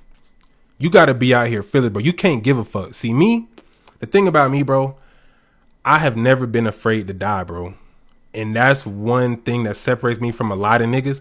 Like, even when I got shot, bro, motherfuckers pulled up on me, pulled out the strap. Yeah, bitch ass nigga, give me everything. I looked this nigga in his eye. I said, nigga, you gotta kill me, bro. Snatched the motherfucking gun from him, right? We tussling for the gun and shit. And his homie in the corner of the room shot me in the back. But I was serious. I was like, nigga, I'm ready to die, bro. I'm not like, no, nigga, you not finna think that you just finna, like, no, nigga, I'm not going. So I was ready to die. Now, on a rational, logical level, that was dumb as fuck. I should have just gave it up. I should have just gave the niggas whatever they, because I didn't even have shit, really. But, you know, I just always had that mindset of like, hey, look, bro, if you trying to kill me, bro, let's go ahead and get it over with. Don't be playing with a gun in front of my face, nigga. If you gonna shoot me, nigga, shoot me. Let's go ahead and get over, like, nigga, I don't give a fuck. But that's another thing. It's like, I'm not suicidal or anything like that, but I'm not afraid to die. Like, that's why I speak about all the things I speak about with no fear. I don't give a fuck. Hey man, if the feds come in here and shoot me in the head, hey man, it is what it is. Guess what? I really won, because now I'm out of the body. Okay, my energy is going to expand. My consciousness is going to go to a whole nother level. And really, I won. You know, so it's like, I have no fear of death, bro. And once you can overcome your fear of death, you automatically overcome any fears that you have in life. The fear of death is what holds a lot of people back. Because if you wasn't afraid to die, you wouldn't be afraid to try. You wouldn't be afraid, you know, to fail. A lot of this shit goes back to that fear of death. Once you can remove that, bro, life is nothing. Life is easy. You know, but a lot of people won't chase their dreams because they're scared of failure. I knew that I was going to have to go through a lot of fucked up things to get to where I wanted to be at in life. So I knew that I was going to probably have to be homeless. I knew I was probably going to have to go to jail. I was prepared for all of that because I knew in the end, the price would be worth it. The ends would justify the means, right? So you have to move completely beyond fear, bro. You should never be scared of anything. What the fuck are you scared of? Whatever is going to happen is going to happen, bro. You know, it's like if you driving in a car and you constantly thinking about, oh man, what if I get in an accident? Who the fuck thinks like that? Of course you're going to get in an accident if you got that type of mindset, you know, but if you just drive and carefree, not thinking about none of that shit, you know, you'll be good.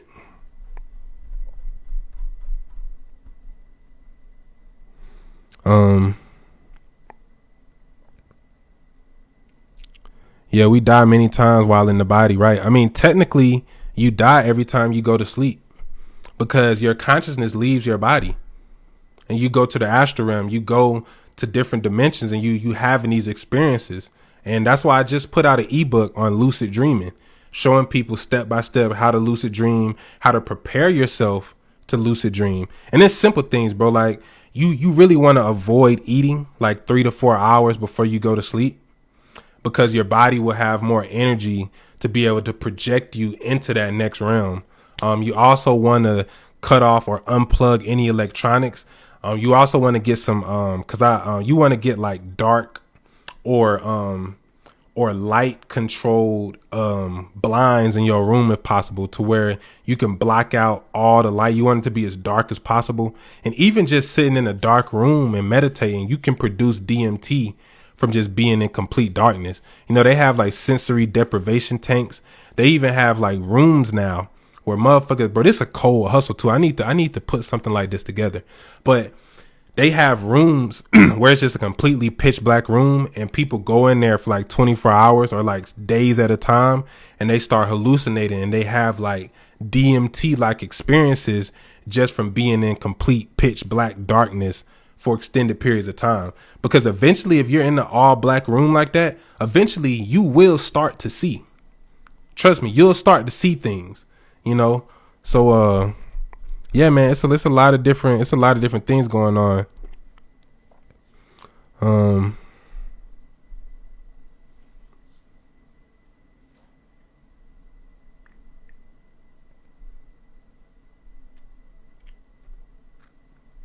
Right.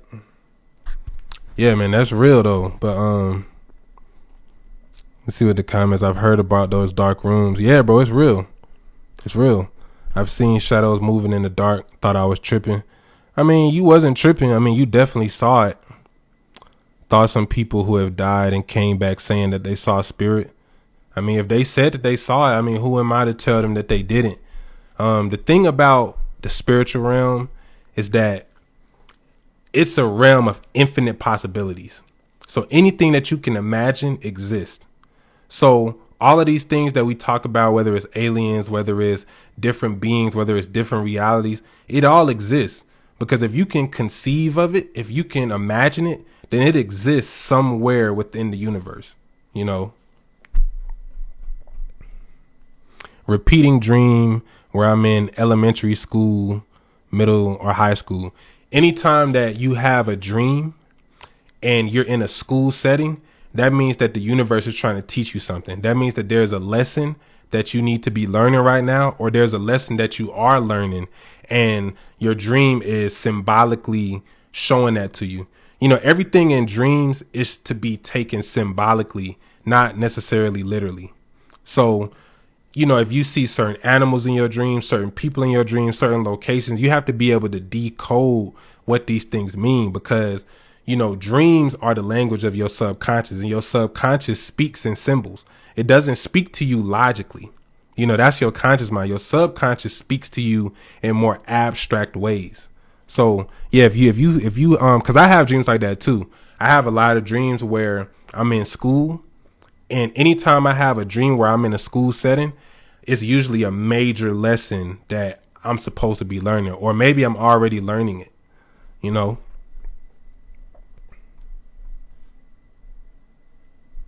But yeah, man, shout out to the chat, man. 52 people watching on YouTube. We got 200 people on IG. Hey, man, appreciate y'all for rocking with me, man. Yeah, you know what? How long we been going? Okay, yeah, we about an hour and 30 minutes in. Okay, that's not too bad. Repeatedly dreaming about someone you know flying all the time. That's an interesting one. I mean, it really depends on your relationship with that person. If it's someone that's like, you know, that you have kind of a deep connection with, you know, it could mean that they are about to ascend to a new level in life, or it could mean that maybe they need to be more grounded. It's a lot of ways you can look at it, but you have to decode your dreams and put it into the proper context based upon your own life. So it could, you know, dreams are weird because it's a lot of times it's not just a set straight meaning. It can be abstract meanings, or it can have many different meanings all in one dream. My YouTube channel is Merkaba13. Yeah, Merkaba13 is my name on all platforms. So if you type in Merkaba13, whether it's YouTube, TikTok, Twitter, YouTube, all the platforms, my name is the same. You can follow me on all of that. Dreamed the same dream for 3 years, then 9 years later it came true. Yeah, that's another thing. A lot of times our dreams are prophecies. Even if you read the Bible, a lot of the prophets in the Bible, they got their prophecies through their dreams, you know? And so being able to decode your dreams, being able to remember your dreams, and being able to induce your dreams is very, very key. Because your dreams can really put you on some game, bro. You know, and a lot of times, you know, we think that it's just a dream. It don't mean anything, but a lot of time it actually does. I have dreams that I can fly, or I'm flying on the regular like I've done it before. I mean, yeah. You can, you can do that, man. I mean, you got to understand in your dreams, you're not limited to the same things in the physical reality. So you can do anything. What are your thoughts on the zodiac ages? I'll put it like this.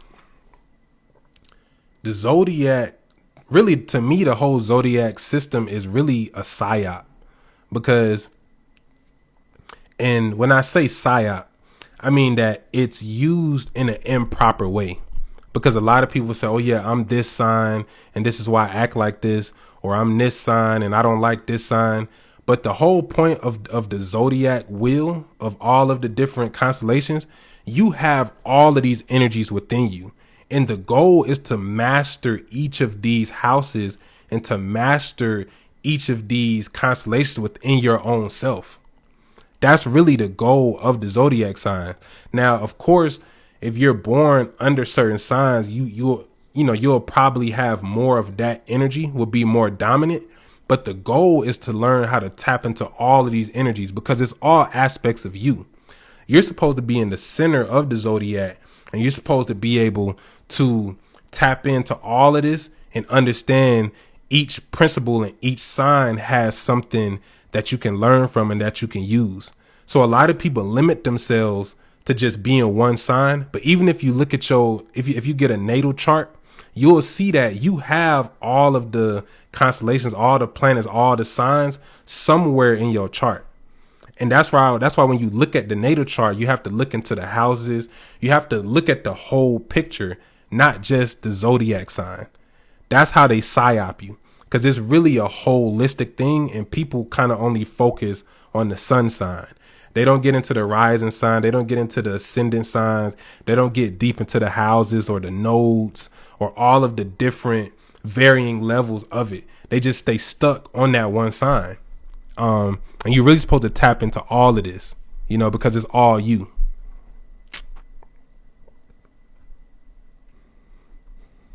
The will is a code to your soul and spirit. That's real. That's real. But yeah, man, you have all these energies within you, So at the end of the day, don't ever limit yourself to just being one type of way. And this is something that I learned from taking acting classes. Most people think that the way that they are, their personality is fixed, and that's just how they are. But no, you can change your personality. So if you think that you're shy, that's a program that you have downloaded and you have believed in based upon your past experiences. But nigga, if you shy, all you got to do is just start talking to motherfuckers every day, and eventually you will stop being shy. But you have attached yourself to these personalities, and you don't realize that you can change it at any time. Look, bro, there was a time in my life when I could never do what I'm doing. There was a time when I had so much anxiety and I was nervous as fuck. I couldn't get in front of a camera and talk live to 200 people, right? But I had to develop that confidence. I had to develop that mindset based upon me doing these things that I wasn't comfortable with. And after I kept doing it consistently, I realized, like, bro, I was really just being scared for nothing. I always had these abilities, but you have to bring this shit out of you, and you can only bring it out of you by going through it.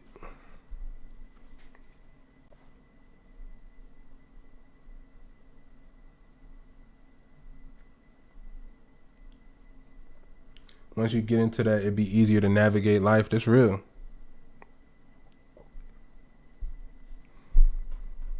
He said, I see satanic rituals in sports.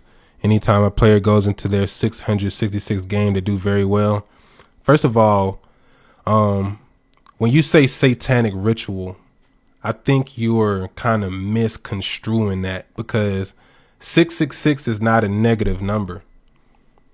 666 is not demonic. It's not satanic. It's really just talking about carbon. It's talking about 6 electrons, 6 protons, 6 neutrons.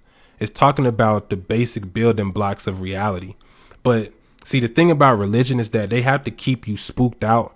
They got to keep you in fear, and they got to keep you thinking that you're going to go to hell if you don't believe in their book and their doctrine. I ain't going to cap, bro. Christianity has the coldest marketing of all time, bro. That is some crazy marketing to tell people, hey, look, if you don't believe, in our philosophy, you're gonna suffer for eternity. Hey, bro, that's a hell of a marketing campaign, right? And it's effective because most people that are religious, they're really religious because of fear, because they don't want to go to hell. You know, so it's one of those things. I took your advice on doing certain things on the 8th and the 17th. Genius. Oh yeah, numerology, bro. It's a code. You know, everything is a code, bro. Like certain numbers, certain days, it all has energy. You know, like I say, bro, the universe operates based upon formulas. You know, it's a mathematical equation to everything. Everything is about math. You know, everything is about numerology. You know, I'll tell y'all a story, bro. I don't really like telling people this because when I tell people about my life and everything I've been through, a lot of people think that I'm bragging or they think that I'm trying to be arrogant, but it's just real. It's just the shit that I experienced. But, I skipped like 3 grades when I was in elementary school. I went from 2nd grade to 5th grade. I also went to private school for a couple years because I was extremely gifted in math. For some reason, I just had I just had a gift when it came to numbers. So when I was a kid, when I was like 5 and 6 years old, I used to just write down numbers on paper all this. Like I would just have notebooks full of numbers. I don't know why I was writing them. I just had a fascination with numbers, bro. And when I was in 2nd grade, we had this competition called Math Olympiad. And it's where 2 students would go to the board and the teacher would give you a math problem. And whoever answers the question first would win a prize or would go to the next round. And I was so good at math that I was going up against the 5th graders because the people in my grade couldn't keep up. So it was a white man, this white dude named Mr. Reynolds. You know what I'm saying? R.I.P. to him. He was the first person that really saw that I was a genius. And he recommended me to get transferred to another school and to skip the grades. So he put me up against the 5th graders. I'm in 2nd grade going up against 5th graders and I was smoking their ass every motherfucking time, you know? So I always kind of had a knack for, numbers and just intellect because I noticed even as a young kid, like I remember I was in kindergarten and we had like a test and it was a simple test. All you had to do was count to as high as a number as you could count. And a lot of niggas couldn't even count to 20, bro. You know what I'm saying? A lot of niggas couldn't even count to 10. And I was counting to like 500 and 600. And I was counting so high that, the person that was giving out the test was like, all right, bro, that's enough. So I was always gifted. I was always, weird. And that really showed me a lot about, how people are socialized and programmed because I'm going to keep it real, bro. I'm going to say this shit. And a lot of people might not like this, but it's not cool to be smart in the black community, bro. Like I said, I grew up in the hood for real. So it's like I noticed that, me being smart got me hated on because I was always the first nigga to finish the homework. I was always super smart. And so now motherfuckers start calling me a nerd. Niggas start calling me weird. Niggas start calling me lame. So now I'm associating being smart with being lame because I kind of want to fit in with my friends because when I'm talking to my friend, they're like, bro, we don't give a fuck about this school shit. We don't give a fuck about being smart. So I'm kind of alienated because I'm like, damn, like it's not cool to be smart. So it's cool to just, fight and, just do dumb shit all day. And that's how a lot of us get socialized. And that's how a lot of people get programmed because we kind of create this narrative where if you're too smart, you get labeled and you kind of get, ostracized and kind of put to the side. And that really, helps to create the culture of ignorance that we really have today. And so, yeah, like I keep it real with y'all, bro. I was a nerd that got tricked into the streets because I was always smart as fuck, bro. Like, and honestly, I wanted to fit in with my friends so bad that I started saying fuck being smart and I started to try to be a hood nigga. So now I'm breaking in niggas' houses. I'm jumping niggas. I'm getting in fights with niggas. I'm doing all this dumbass shit because of peer pressure. Because I let niggas convince me that it wasn't cool to be smart. And it's one of those things, bro, where it's like, people try to make it seem like there's something wrong with you when there's really something wrong with them. Like, you motherfuckers are dumb as fuck. I'm smart, and y'all trying to make me be less confident in my intellect so I come back down to your level. And like I say, it's like, when I talk about shit like this, it may sound like I'm trying to say that I'm better than other people, but man, it is what it is, bro. At the end of the day, we need more intellect. You know, it's cool to have fun. Like, I'm not like a square ass nigga, like, you know, but at the end of the day, bro, it's like, I feel like intellect is downplayed in our society. And really, it's smart people that run shit. Like, even the so-called Illuminati, guess what? You may not like them. They may be wicked. They may be evil. They may be fucked up. But these motherfuckers is smart. They know some shit. That's how they able to rule over the masses, because they believe in intellect. They just use their intellect for fucked up purposes, you know? But yeah, man, it's so crazy, bro, how they try to trick you into being a dumb nigga. It's crazy. It's some cold marketing. Bro. But yeah, bro, and people will try to judge you based on how you look. And I really like that, because one of the smartest things that you can do as somebody that is intellectual, you got to know how to play dumb. Don't let motherfuckers know how smart you is all the time, bro. A lot of times I'll let motherfuckers think I'm dumb and I don't know what's going on. Whole time I'm playing chess, nigga. I'm waiting on you to fuck up and do some dumb shit so now I can checkmate your ass. And you thought that I was just a dumbass nigga that ain't have the game. Nigga, I been had the game. You know? So, yeah, man, you gotta really, you know, take pride, bro, in being different. Like I say, I was always weird, but I was never a weirdo.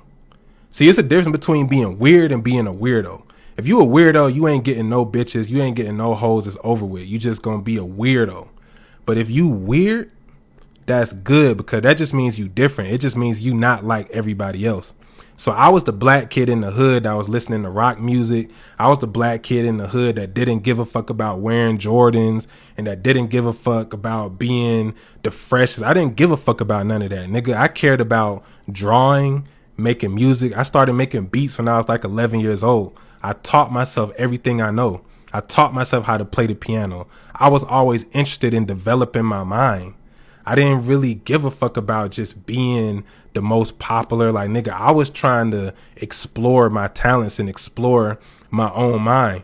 And a lot of people don't do that. A lot of people try to fit in. A lot of people are scared to be different. And I was always the weird nigga. But it's crazy because even though I was weird, I was still popular. Like, I was never a lame ass nigga, you know? So it's like a lot of people really respected me because I was true to myself. You know, so that really made me more popular because people could see that I wasn't trying to be like everybody. So now people trying to be like me, because if everyone is trying to be a gangster, everybody trying to be, you know, an NBA nigga, and I'm like the weird kid that's like into all of this esoteric shit, now I'm really the coolest nigga. And that's really what we seeing in the world today, bro. If you really look at the climate, it's really the nerds that's really out here winning, bro. You know what I'm saying? The niggas that we call lame in school, those are the niggas that's rich. Those are the ones that's owning tech companies. The Elon Musk and Mark Zuckerberg, all these niggas that we would say is squares and lame, these are the niggas that's actually the billionaires that's really running shit. So a lot of us was trying to be cool. We wanted to be cool. We wanted to be down. You know, we wanted to, you know, be in these in crowds, and we suffered because we didn't develop our intellect, you know, and a lot of people fell into that trap. My teacher's a freak. I love the nerds. I don't want a flashy rich man. I feel you on that. That's smart. Yeah, bro, the nerds, man. I mean, bro, listen, everything that I learned, because see, like I said, when I was in school, bro, I never fit in with any particular group, but I was cool with everybody. So I didn't fit in, but I got the game from everybody. So I was cool with the street niggas. So I got that game. You know, I was cool with the athletes. I was cool with the sneakerheads. But I was also cool with the nerds, right? And they the ones who taught me about Bitcoin and the dark web. Nigga, the first time I did DMT, nigga, it was fucking with them nerds, bro. All the niggas that everyone else was saying was lame. I'm like, nah, bro, y'all lame. These niggas are are on way much more advanced shit than y'all are. These motherfuckers was already mining Bitcoin, bro, like in 2011, 2012. Before niggas didn't even know what the fuck Bitcoin was. So I saw it, I was like, damn, I need to hang around these niggas. Because for one thing, they a lot more low key, they way more smarter, and they had money. That and like I'm trying to explain to the street niggas like, yo, okay, niggas is trapping, niggas is hitting licks. Yeah, y'all got a little bit of money, but these nerds, nigga, these niggas is fucking on some whole other shit.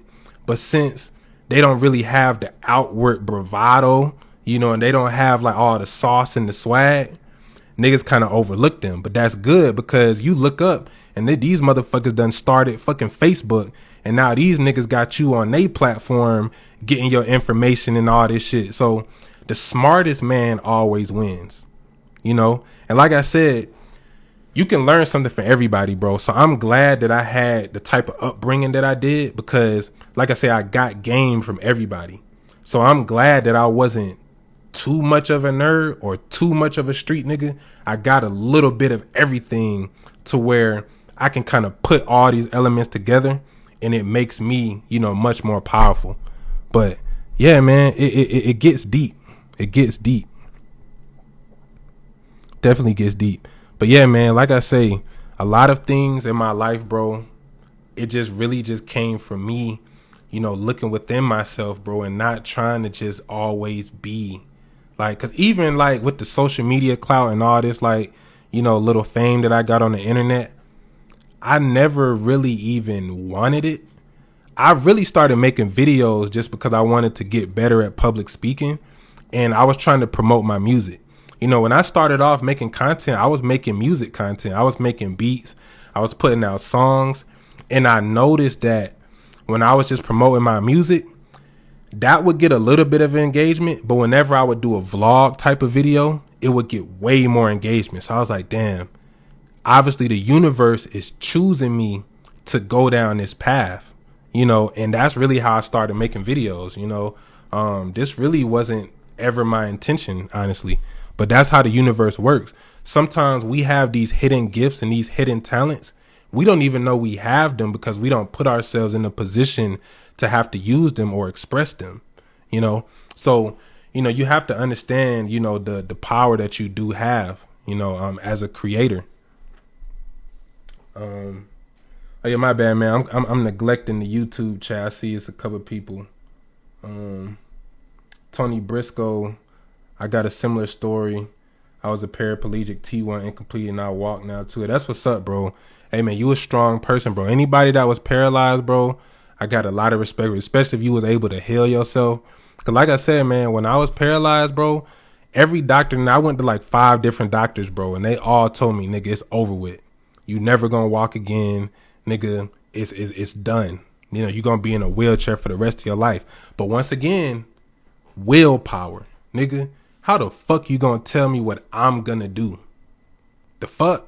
Nigga, I'm that nigga. You know what I'm saying? So willpower, I willed myself out of that position, you know, and I've seen a lot of other people do it as well. So yeah, shout out to you for that, bro. You a strong, you a soldier, bro.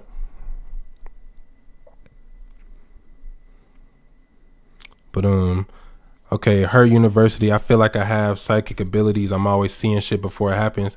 Listen, every woman is psychic. The thing is, society has kind of like fucked the dynamics up to where a lot of women just don't have confidence in themselves, you know, and they're always seeking validation from outside sources. But most women naturally are psychic, especially once they get in tune with themselves and they start actually, you know, getting into their spiritual practices. Listen, bro, I tell niggas this all the time. I only fuck with witches. I only fuck with women, queens, goddesses that's in tune with that part of themselves. Because, bro, women just have this natural intuition that certain men have it too, but women's intuition is on another level.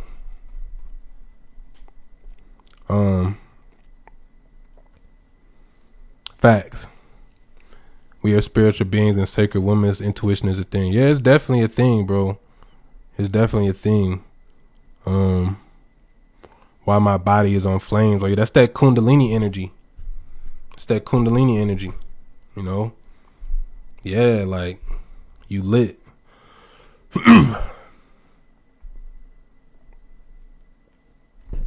But yeah, man, it's so real. The pen is sharper than the knife. I like that. Even the entertainers that people look up to get money and get educated and get degrees, and people don't really look at that part. That's real. That's real. Because look, at the end of the day, especially in the black community, bro, but really just in America in general, we need more people to get into STEM. That's science, technology, engineering, and math. We have a desperate lack of people that's going into these fields. And that's why we have to import motherfuckers from China and Japan and India, because most young people, they don't want to get into science. They don't want to get into tech. They don't want to get into engineering. But these are the things that basically help society function. If you don't have science, bro, if you don't have engineering, like if you don't have engineering, you don't have architects, you don't have cars, you don't have any of the buildings, like the things that's really essential to society, people don't really give a fuck about. You know, and then we complain about, we complain about the things that go on, but it's like, who's really willing to step up and make the change? You know, and like I say, it's not cool to be smart. It's cool to be an ignorant, dumbass nigga that's just, focused on clothes and how many bitches you can fuck and just all of these things that's really meaningless at the end of the day. What did you build? What did you create? That's really what life is about a lot of times. So, yeah, man, it's real out here. Oh yeah, shout out to the Scorpios. Can you speak on this Cat Williams press? I already did a video on Cat Williams, bro. It's called marketing. It's marketing. Like, at the end of the day, Cat Williams is on tour right now. All his tour dates is sold out. He dropped that interview like literally 2 days before he went on tour. It's all marketing. And you got to understand that people in Hollywood, they know that the masses like to see people go at each other. So people love to hear niggas spill the tea and talk about this behind the scenes shit and attack each other. It's entertainment, bro. They have to keep you entertained. They can't just, be boring. They have to keep you invested. They have to keep you going. And like I say, I fuck with Cat Williams. I mean, he said a lot of things in that interview that, is valuable, but I don't put too much stock into these celebrities, bro. At the end of the day, they're doing what they're supposed to do. They doing their job, which is to entertain. I don't look at it any more than that. It's like, yeah, I can break down, the symbolism of Hollywood and niggas wearing dresses. At the end of the day, bro, niggas been wearing dresses even way back in ancient times. It's certain traditions that niggas had in China, even certain parts of Africa, where men would dress up as women on a particular day as like a holiday, but it was done out of respect and out of reverence for the women and for the goddess. So all of that shit, bro, it's like, we can break it down so many ways, but it's marketing, bro. It's entertainment. When you work in the entertainment industry, you have to keep people interested. You got to keep people, you got to keep people involved. Like even me. That's why when I make my videos, I always put an interesting title on the video, because you have to reel people in, especially on social media, bro. Like if you're trying to be a content creator, you really have like 2 to 3 seconds to grab somebody's attention, or they're going to keep scrolling, right? You got 2 to 3 seconds to grab their attention, or they're going to keep scrolling, So it's the same thing in Hollywood. But yeah, I fuck with Cat Williams though, Yeah, I fought him. Yeah, he had a lot of Cat Williams always been a real one though. He always, kind of dropped knowledge here and there. He always, had a certain energy. What made you go to Lucifer instead of Jesus? I don't know what you mean by that. But at the end of the day, I look at Lucifer and Jesus as the same entity. Lucifer, the morning star, the light bringer. Lucifer is your pineal gland. That's what Lucifer is, bro. Like I say, I'm not one of these religious niggas. I'm not one of these like spooked out niggas. Listen, bro, everything that they label as satanic and demonic is really just the more ancient spirits that they had to demonize. Anytime a new anytime a new group of people come into power, you have to demonize the previous civilizations. That's just how this shit go. So, yeah, Lucifer is your third eye, bro. It's the pineal gland. It's light. You got to get out of the good and evil paradigm because that's how they keep you stuck. When you understand that it's really just talking about principles and forces of nature and forces of the universe, nigga, I fuck with Lucifer. I tap in with Lucifer. I tap in with Jesus too. You know what I'm saying? I tap in with the Christ, nigga. You know, the Christ is your ascended self, your higher self. It's all talking about the same shit. If you in here, you gonna learn not to be spooked out. Oh yeah, listen. If you have a religious mentality, you probably been unfollowed me. You probably wouldn't even be watching my content if you was one of those type of people. You know what I'm saying? Thoughts on Islam and religion. Okay, this is my thoughts on religion. I think every religion has truth in it, but I feel like over time that the truth got spread out because you got to understand in the beginning, in the real ancient times, it was all one landmass. All the continents used to be together. And over time, as things spread out, the knowledge got spread out. So Islam got some of the knowledge. The Hindus got some of the knowledge, right? The Chinese got some of the knowledge. You know, all of the knowledge got spread out, and those different groups formed religions, and they formed different philosophies and ideologies based upon their region and based upon that time and that era, right? So every religion has truth in it. Like, don't get me wrong, bro. I read the Bible. I read the Quran. Both of those books have a lot of knowledge and a lot of metaphysical teachings in it. But you got to know how to decode the book. Because a lot of people take this shit at face value and they don't understand the symbolism. They don't understand that it's codes within these books. It's numerology within these books, you know? So you got to know how, you know, as somebody that's conscious, you have to be able to not, you know, be so like defensive and try to attack other people. You really want to learn from them. Now, like I say, my whole beef with religion, the thing that I don't like about religion is that I know that millions of people died because of religion. Like, there was a certain time on the planet, bro, where you either converted to Christianity, you converted to Islam, or you died. Like, that's just what it was, you know? And depending on where you was at in the world would, you know, depend on how severe, you know, the Crusades actually got. But most Muslims that I've met personally were pretty cool. So I don't have a beef with Muslims or Christians. I have a beef with the Muslims and Christians that try to, you know, tell me that what I'm doing is wrong and I'm going to suffer for my beliefs. Nigga, what makes your beliefs any better or more valid than my beliefs? Like, come on, bro. It's like you really trying me and you really kind of like insulting my intelligence because I probably know more about these religions than, you know, the people that's in the religions, you know, because even like with Christianity, a lot of people don't know that a lot of Christian teachings come from ancient Egypt. A lot of the stories in the Bible come from ancient Egypt. But Christians would tell you that ancient Egypt is demonic. But how can it be demonic if a lot of the knowledge that you have is based on that? Make it make sense. You know? And so at the end of the day, this is what I say, bro. If you are a Christian or a Muslim and you actually live by the teachings, I respect you. Because if you actually live by the teachings of Christianity, you're supposed to love everybody, bro. You know, you're supposed to be spreading love. You're supposed to be living in the image of Jesus. You're supposed to be following in that footsteps. So if you telling me that you a Christian, but you spreading hate to me, nigga, you not even a Christian for real. You know?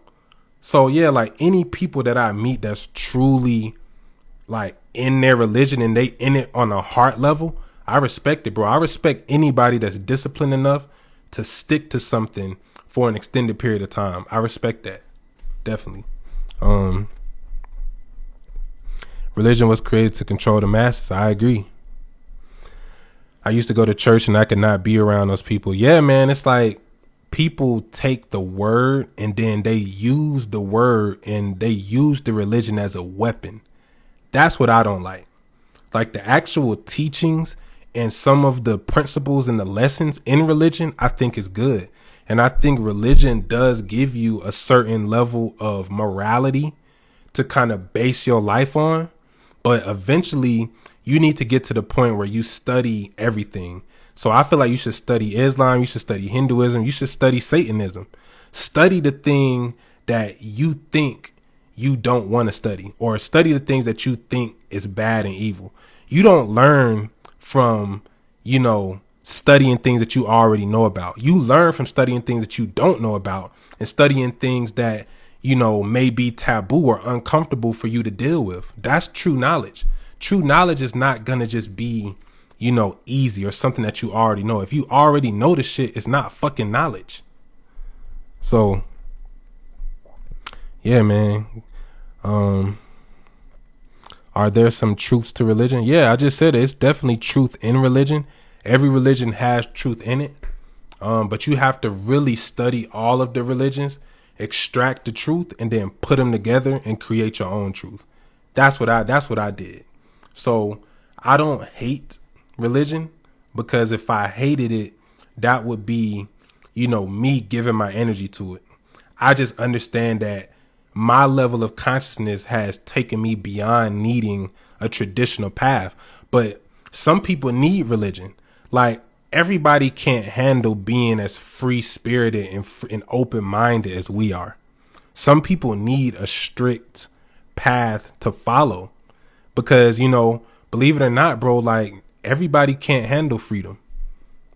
Everybody can't handle truly being exposed to certain information. Because it's even certain people I met in my life where I felt bad because I felt like I exposed them to certain occult or esoteric information, and it kind of caused them to kind of go a little crazy, and I kind of felt bad, like, damn, man, maybe I shouldn't have introduced this to them, because like I say, everybody perceives and interprets things differently. So if I talk about, oh yeah, I work with demons, or I work with dark entities, well, somebody that's not experienced, or somebody that, has like subconscious fears, if they try to tap into what I'm tapping into, it may not work out well for them.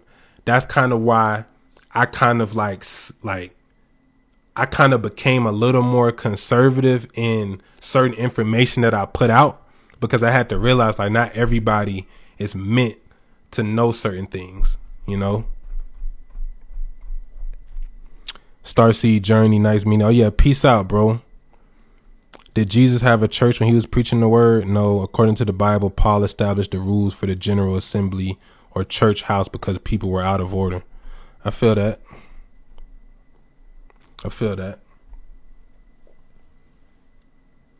Oh yeah, Alchemist Katu, appreciate that, man. Appreciate that.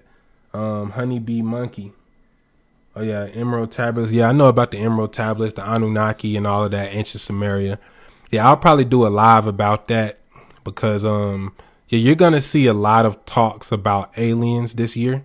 That's gonna be an agenda, and this is why it's so crazy, because I know for a fact that aliens or extraterrestrials are real, but when most people think about aliens or extraterrestrials, they think about a big-eyed, big-head, gray alien that you've seen in Hollywood. That's not what most aliens look like. A lot of aliens look like humans, and a lot of aliens can actually shapeshift and become humans. So everybody that's watching this video, at some point in your life, you've interfaced with an extraterrestrial. You just probably didn't know that you were interfacing with one, So yeah, you're going to hear a lot about that this year, because this is the thing. A lot of people will talk about, oh yeah, aliens are fake. It's just Project Bluebeam and it's a government conspiracy. Well, this is the thing. Project Bluebeam is actually the government conspiracy to distract you from the fact that there are other beings out here. and there are other life forms, and it's really not aliens. It's really more so interdimensional beings and entities. Like most of these so-called aliens, they exist on the fourth dimension. They exist in different dimensions, in different realities, in a different space and time. And it's only people that have an open third eye, or if you're like in certain areas on the planet, or if you're at certain locations at a certain time, when you can interface with them, you know? So yeah, a lot of that shit, bro, it's like, oh yeah, like, you know, it's all fake. See, they want you to think that it's fake. That's why they, you know, they're gonna have fake alien, you know, sightings to kind of just make the whole thing seem like it's not legit. That's the true meaning of a psyop. See, when I talk about psyops, really at this point, bro, everything is a psyop. Even the conscious community is a psyop. That's why these niggas be getting jammed up, and, you know, these niggas be touching kids and all this shit. It's psyops, bro. It's things that are purposely done to delegitimize, you know, these movements. So, you know, they'll put a plant into the conscious community to just start chaos, or they'll put a plant into the conscious community to just put out certain, you know, bad information, or to just make the whole group look bad. That's the same thing they did to the Black Panthers. That's the same thing they did to a lot of organizations. Like when they want to like get rid of something, they don't just come out and kill you a lot of times. They infiltrate your group, and then they radicalize your group. So like that's what happened with the Black Panthers. Like they infiltrated the Black Panthers, and then they had the agents be like, yo, look, we got these guns, we got these bombs, let's go blow up the White House, right? And so it's a honeypot. So the Black Panthers thinking like, oh yeah, we got some real down soldiers, like, you know, we finna go and, you know, get it popping. But the whole time it's a setup. That's how they psyop you. That's how they get you jammed up. It's never just, you know, just like all the way false. Because in order for a psyop to be effective, there has to be truth in it, you know, and that's the thing about it. So yeah, you're gonna see a lot about aliens this year. It's gonna be a lot of talk about that. Facts. Oh yeah, the Miami thing. Now I got to do more research on that, because I do know that the footage that I saw, they were saying it was like some teenagers at a mall. I don't think 100 cop cars is pulling up to a mall for some teenagers. So it definitely could have been something. You know, it definitely could have been something. And the thing about it is, like, a lot of people that do have, you know, experiences, and they interface with these beings or these aliens, a lot of times things happen to them, or they kind of just fall off, or they kind of disappear, and it can kind of get mysterious. You know, so it's definitely a sensitive topic. It can fuck people up. I've realized that not everybody is ready for what I believe. My uncle keep asking me if I'm a witch. By the way, love, when you were on Billy Carson podcast, that's how I found you. Oh yeah, shout out to Billy Carson, man. That's my boy, man. We got some more content coming. Yeah, we recorded a lot of videos. We just didn't post them yet. But yeah, man, listen, being called a witch is a good thing. A witch just means that you have power. Why do you think they used to burn witches at the stake? Why do you think they had witch hunts? Because the witches had power. And the witches was able to tap into certain energies in certain realms that average people couldn't tap into. So even like back in the day, even if you was just a woman who knew how to, like, you know, find medicine and just make medicine out of plants, that's considered being a witch. See, voodoo, you know, being a witch, all of that, it's really just using the forces of nature and using the forces of the universe to produce change in your reality. That's what being a witch is. That's what magic is. So yeah, if someone calling you a witch, bro, don't ever let that shit get to you, man. That's a compliment. Like I say, I only fuck with witches. Period. Definitely. And yeah, they have painted a negative connotation to that word. And like I say, that's how they run a psyop. See, the whole point of a psyop is to just change the way the masses think about something. Think about like the hippie movement in the 60s, when everybody was like, you know, just going out in nature and, you know, quitting their job and just living amongst each other. how they psyoped, the hippie movement is that they gave you Charles Manson and they gave you like these serial killers to attach to that movement. So now everybody looks at it as something bad and negative.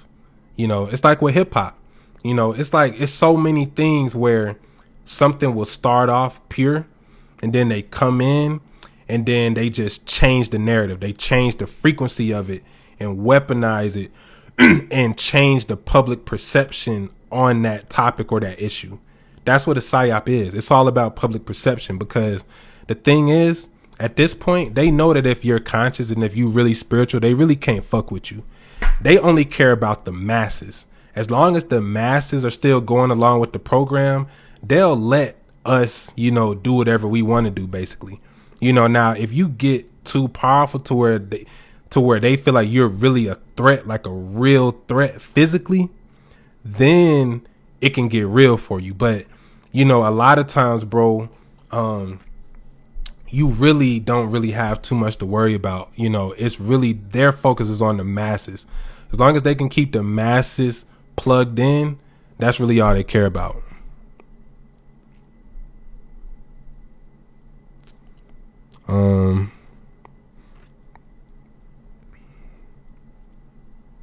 Thoughts on groupthink? Everything is groupthink. That's really one of the major forms of control that they have is groupthink. And the ability to be an individual and have your own thoughts about life. That's a superpower in this day and age, because most people will submit to the groupthink because people don't like to be, outcast. See, me, I'm an only child, bro. I don't have no siblings. So I'm used to being alone. I actually prefer to be alone. Even though I'm social to an extent, I just have to actually vibe with you. It's like, but yeah, I never really cared about fitting in, bro. I was always a loner. And like I said, that's a 7 life path thing. A lot of 7 life paths tend to be loners. Like, we can be social and we're very good with people, but we prefer to be alone. Like, I get most of my work done alone. Like a lot of people think that I have like a major big ass team. Like, nah, bro. I record all my videos. I edit all my videos. I do all my own marketing. I broker and I negotiate all my own brand deals. Like, I don't have no manager. It's literally just me. I need to get a manager. I need to get a team, but it's hard for me to find people that have, the type of work ethic that I do and that can keep up with, my schedule, because I move very, very fast. But yeah, thoughts on celebrity sacrifices. Kanye West said his mom was sacrificed and Jordan sacrificed his dad. Yeah, it's always going to be a sacrifice. And it's not even because there's levels to it. Like, a lot of times it's not even like the Illuminati that's doing it. A lot of times it's just actually the universe. Is like, because this is the thing, when somebody that's a relative of yours dies, quote unquote, because there's no such thing as death. When somebody close to you, quote unquote, dies, their energy exists within you now, right? So you got to understand that you're connected to them on a DNA level. So when these people do pass on to the other side, they actually exist within you and they help you become more powerful. So sacrifices get deep. It's a dark subject, but this, sacrifice goes back thousands of years, bro. They did, human sacrifice in Egypt. They did that in Native Americans used to sacrifice people. I don't necessarily, advocate for that. But the thing is, it's energy. So if you put energy towards something, you're going to get a result. It's cause and effect, but yeah, the industry, bro, I mean, it's always going to be rituals and dark magic involved with the industry. I mean, that's what it was built off of. Facts. It's a way, but not a necessity. Like, yeah, I mean, you never have to. And this is the thing with the industry too. It's like, you don't have to do these rituals if you do your own rituals. So, I got more money than certain celebrities and some certain rappers. And it's like, I never did none of the shit that they did. You know what I'm saying? Nobody can say that, you know, they bent me over. Nobody can say that, you know, I sacrificed them. Nobody can say that, you know, I did any of these weird things, just because I do my own rituals. You know, so I don't need their rituals to get myself lit. Nigga, I can do my own rituals. But a lot of artists, they don't know about the occult, and they're very young, and they're, you know, they're willing to do anything to make it. So, you know, they'll, you know, they're willing to sacrifice and do all these things, you know? But yeah, at the end of the day, yeah, bro, I mean, it's all up to you, you know, what type of life you want to live and what type of energy you want to carry around with you. But like I say, I don't judge people, bro. I mean, at the end of the day, if you a broke ass nigga in the hood and you have an opportunity to become a rich, you know, successful person, I can't really expect too many niggas to not engage in these dark acts, because a lot of times, like, niggas just don't really be knowing an alternative, you know, and they so desperate to get out their situation that they willing to compromise themselves and they willing to do these things. And like I say, man, it's a part of the game. On some level, everybody does certain things that may be contradictory or that they may not want to do. So you're gonna have to make a sacrifice to become successful. But it's like, what type of sacrifice? Because to me, I just sacrificed having fun. I sacrificed, you know, being cool. I sacrificed, you know, doing a lot of things so that I could set myself up to be successful. Like I say, man, this is like what you see me doing now is the result of 10 years. I put out my first YouTube video in 2012. That's 12 years ago, right? And I didn't blow up until like 2020 and really like 2022. So that's 8 years of learning the craft. That's 8 years of, you know, getting better at what I was doing, learning more about myself before I actually became successful.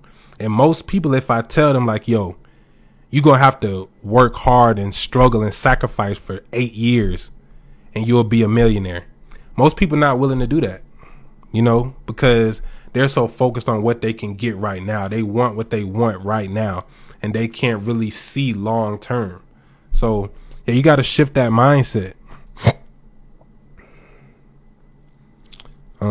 Facts. Torian, we are actually the aliens. That's facts. We definitely are aliens, because another thing about the aliens is that you have to look at it more so as a consciousness, more so than a physical being. See, y'all niggas want to see an alien come out of spaceship and come up to you and start talking. That's probably not going to happen. You know, what we're talking about is a consciousness and an energy that's from another realm. So it's certain people that you'll meet out here where they just have a super powerful energy. Like, it's certain people that I've met, bro, where when I was just in their presence, like literally my body was shaking because their vibration was that high. That's alien shit.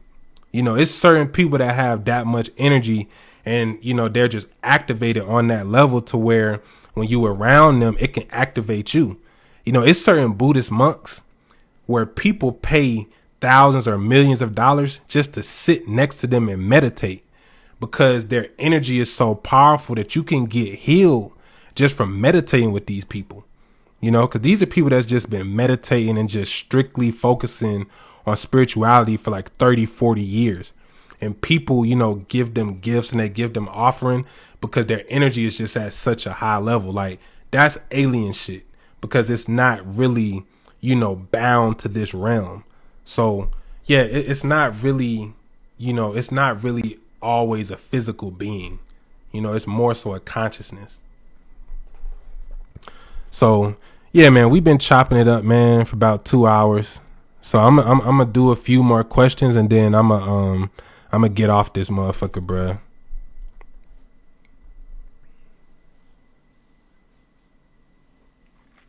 Rashad Jamal. Yeah, I seen a couple of people ask me about Rashad Jamal. Honestly, I never really watched a lot of his content. I only saw clips on social media. So I don't really know too much about him, bro. I will say that he did have a powerful energy, and I know a lot of people follow him.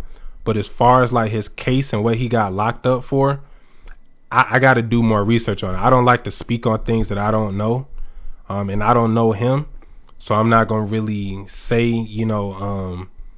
what he did or like what he didn't do. But so I don't know if it was a government conspiracy or if he really did, do some, fucked up shit, because it's always a thin line, bro. It's like a lot of times if something happens to somebody that's like a prominent figure, niggas will automatically say, oh yeah, it's the government. It could be. It's a 50-50 chance, but some of these niggas do be on some fuck shit out here. So in his case, I don't know, bro. Like I said, I probably got to do more research on it. But yeah, I can't really speak on him personally. You said, do I still watch porn? Sometimes. I don't watch it like that. But the type of porn that I watch is probably not the type of porn that y'all think of, because it's different levels to porn. Like, it's some real artistic and highly erotic and, tantric type of porn. See, that's what I be on, but at the end of the day, like I said, I don't judge, bro. Like I said, some of the most spiritual people that I've met were sex workers. Like some of these women that you see, bro, that, y'all call whores or hoes or whatever. Some of them are actually some of the most, enlightened individuals. And it's different levels to sex work, bro. Like being a sex worker doesn't mean that you're getting fucked every night. It's different levels to that shit. So, yeah, at the end of the day, man, a lot of people, like, there is a lot of negativity in porn. And I know, like, it's a lot of abuse, it's a lot of trafficking, and it's a lot of fucked up things within that. But I don't just look at something and just say, oh, everything in that is bad. I say, no, there's good and bad within everything. And I'm mature enough to know that, just because you do certain things, it doesn't totally define you as a person. So at the end of the day, it's like, nigga, yeah, bro, like I watch porn sometimes, but I'm not an addict. I'm not just out here busting nuts every day to a fucking screen. Like, So, but yeah, man. So yeah, I'm gonna take a few more questions and I'm gonna right, sexual healers. Like, that's what I'm saying. Some of these so-called hoes can actually heal you, bro.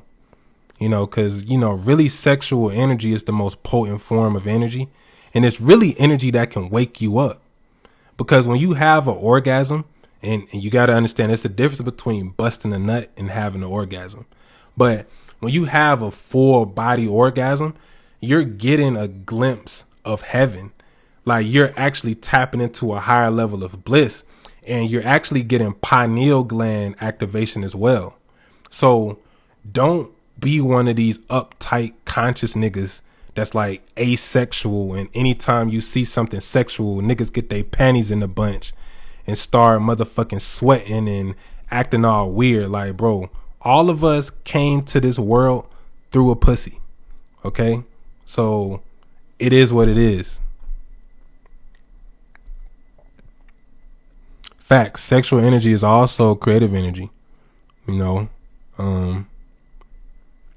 yeah, that's real though. That's real. So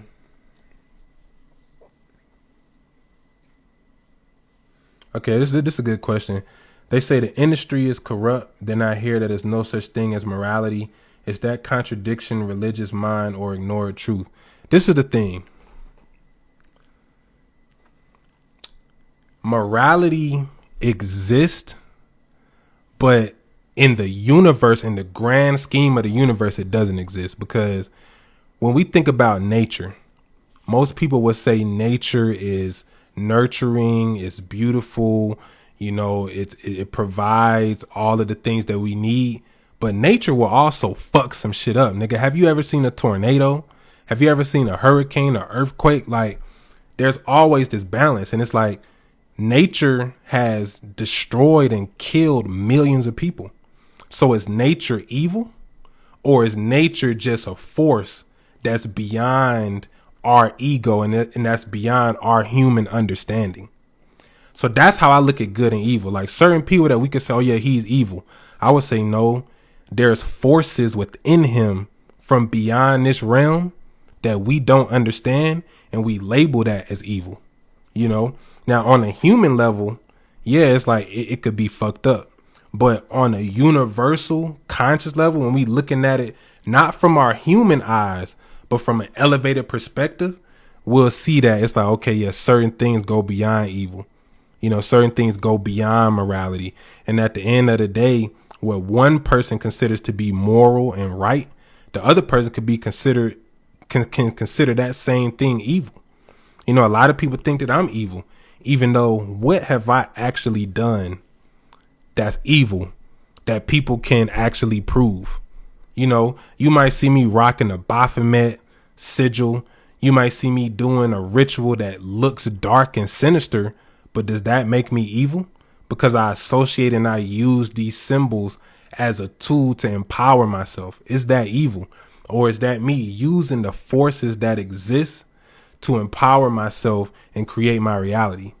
So it's weird. It's one of those things where it's like, I understand that there are certain things that are just morally wrong, but at the same time, I understand that the spirit doesn't operate based on our human morality and our laws. So that's what people mean when they say morality doesn't exist. We just mean that it's a human construct, you know? So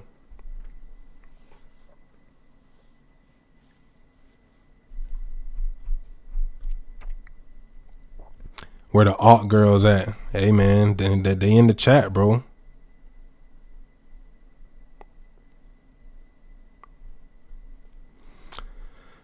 So you're on the left-hand path or in the middle? Well, see, the thing about it is when you're on the middle path, you can deviate to the left sometimes. You can deviate to the right sometimes. This is why I'm such a, people would say I contradict myself, because because I can play with both sides. I can play with the light and the darkness. Most people either have to strictly be light or strictly be dark. And I'm one of those rare hybrid entities where I can tap into both sides of the force. It's very difficult to do, and not many people can do it. So yeah, it's like I'm on the middle path, but sometimes I'm more left hand. Sometimes I'm more right hand. Because the thing about the left hand path is that it's not necessarily evil. It's more so just about self gratification and about self deification. So the left hand path is about you becoming your own God, creating your own reality, and fuck everything else. Basically, like you're putting yourself at the top of the pyramid. Whereas the right hand path is more so about trying to uplift humanity and trying to improve, you know, and kind of like bring more of a universal, you know, harmony to other people. So I'm somewhere in the middle because it's like I want to help people, but I'm not gonna overextend myself to the point where I'm trying to save motherfuckers that don't want to be saved. I'm not into that. I'm not Jesus, nigga. I'm the Christ, but I'm not here to die for y'all nigga sins. Nigga, fuck that.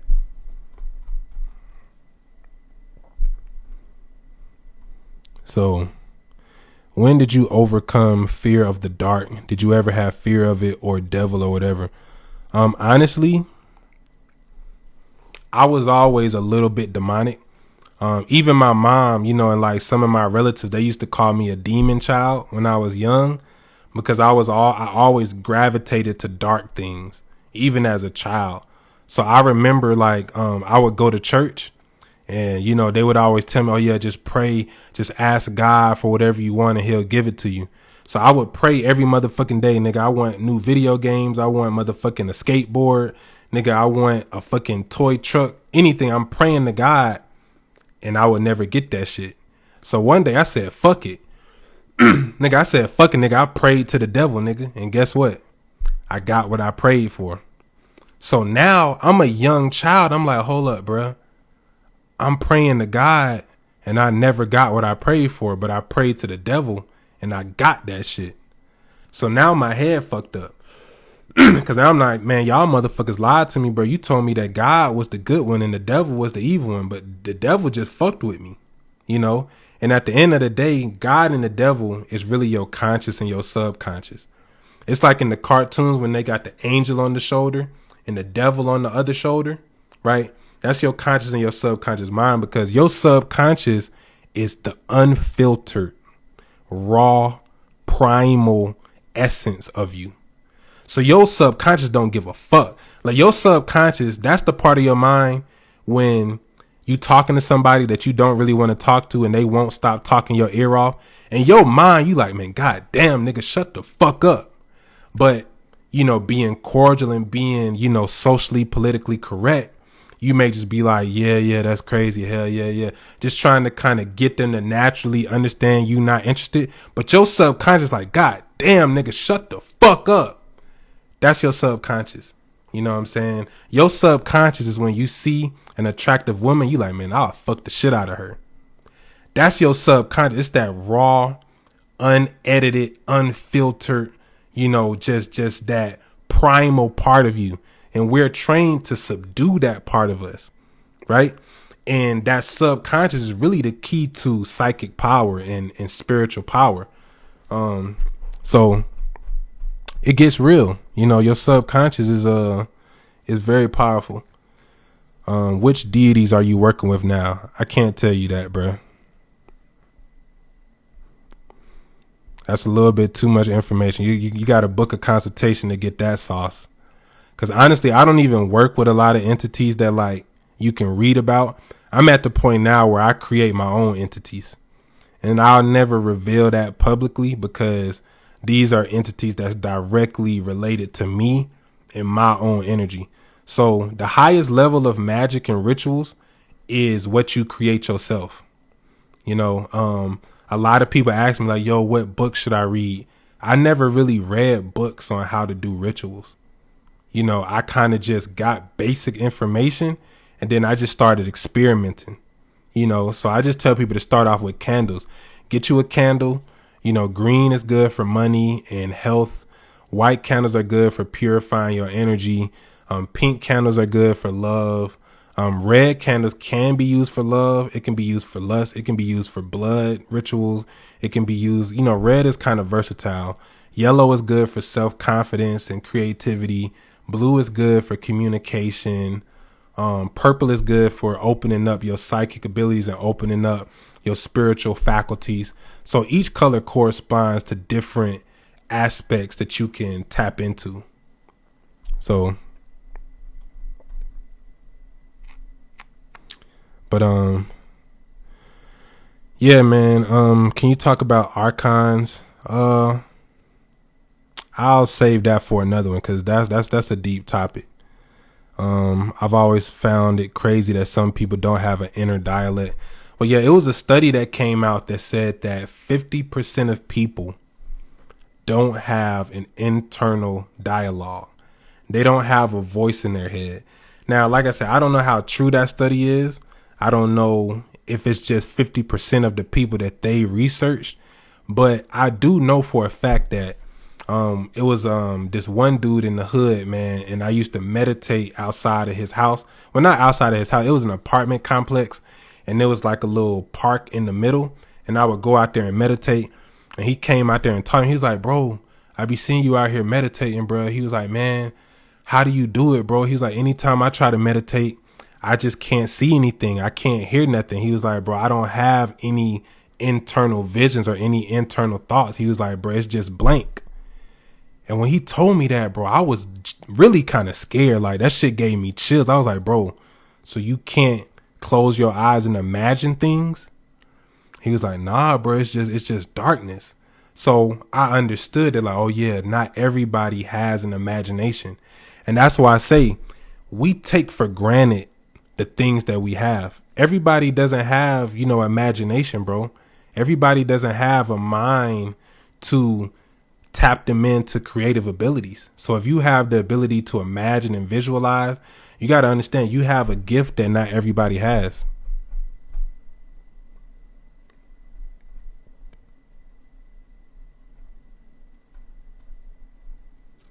But how do you book a session? There should be a link in my bio. So you can click the link in my bio. If you on YouTube, go to the description and there should be a link for one-on-one consultations. So you can check me out on there. If you watch me on Instagram, just click the link in my bio and there's a link to book consultations. And you can also check out my website, www.merkaba13.com. I got products, I got ebooks, I got clothes, I got all type of different things. So yeah, if you want to support or if you want to, book a session, definitely tap in on there. But I do have a Patreon, but I haven't put anything on there yet. So I'm gonna probably do that later tonight, and then I'll put that in my bio as well because I definitely need a Patreon for just more exclusive content. But yeah, man. So yeah, that's gonna be it for this one, guys. I appreciate y'all for rocking with me. It's been fun. I always love, chopping it up and building with y'all. I'm gonna try to do a lot more live streams. I really was planning to, do live streams every day, but my hard drive got wiped on my laptop and my laptop got fucked up. So I just had to spend like $2,500 on a brand new PC. I had to build a whole new PC. So I finally got my setup together. I finally got everything that I need. So I'm going to be doing a lot more live streams, and I'm going to do more live streams from my phone so I can actually go live with y'all and y'all can ask me questions. I can't add anybody to my lives when I go from the PC. So in the future, I'm going to do a lot more live streams, but definitely, man, I appreciate everybody for watching. I love y'all, man. Stay true to yourself. Never allow yourself to, feel like you powerless. You have the power to do anything. You have infinite potential, and anything you put your mind to, you can accomplish it, man. So I love y'all. Peace. And, y'all having an amazing night.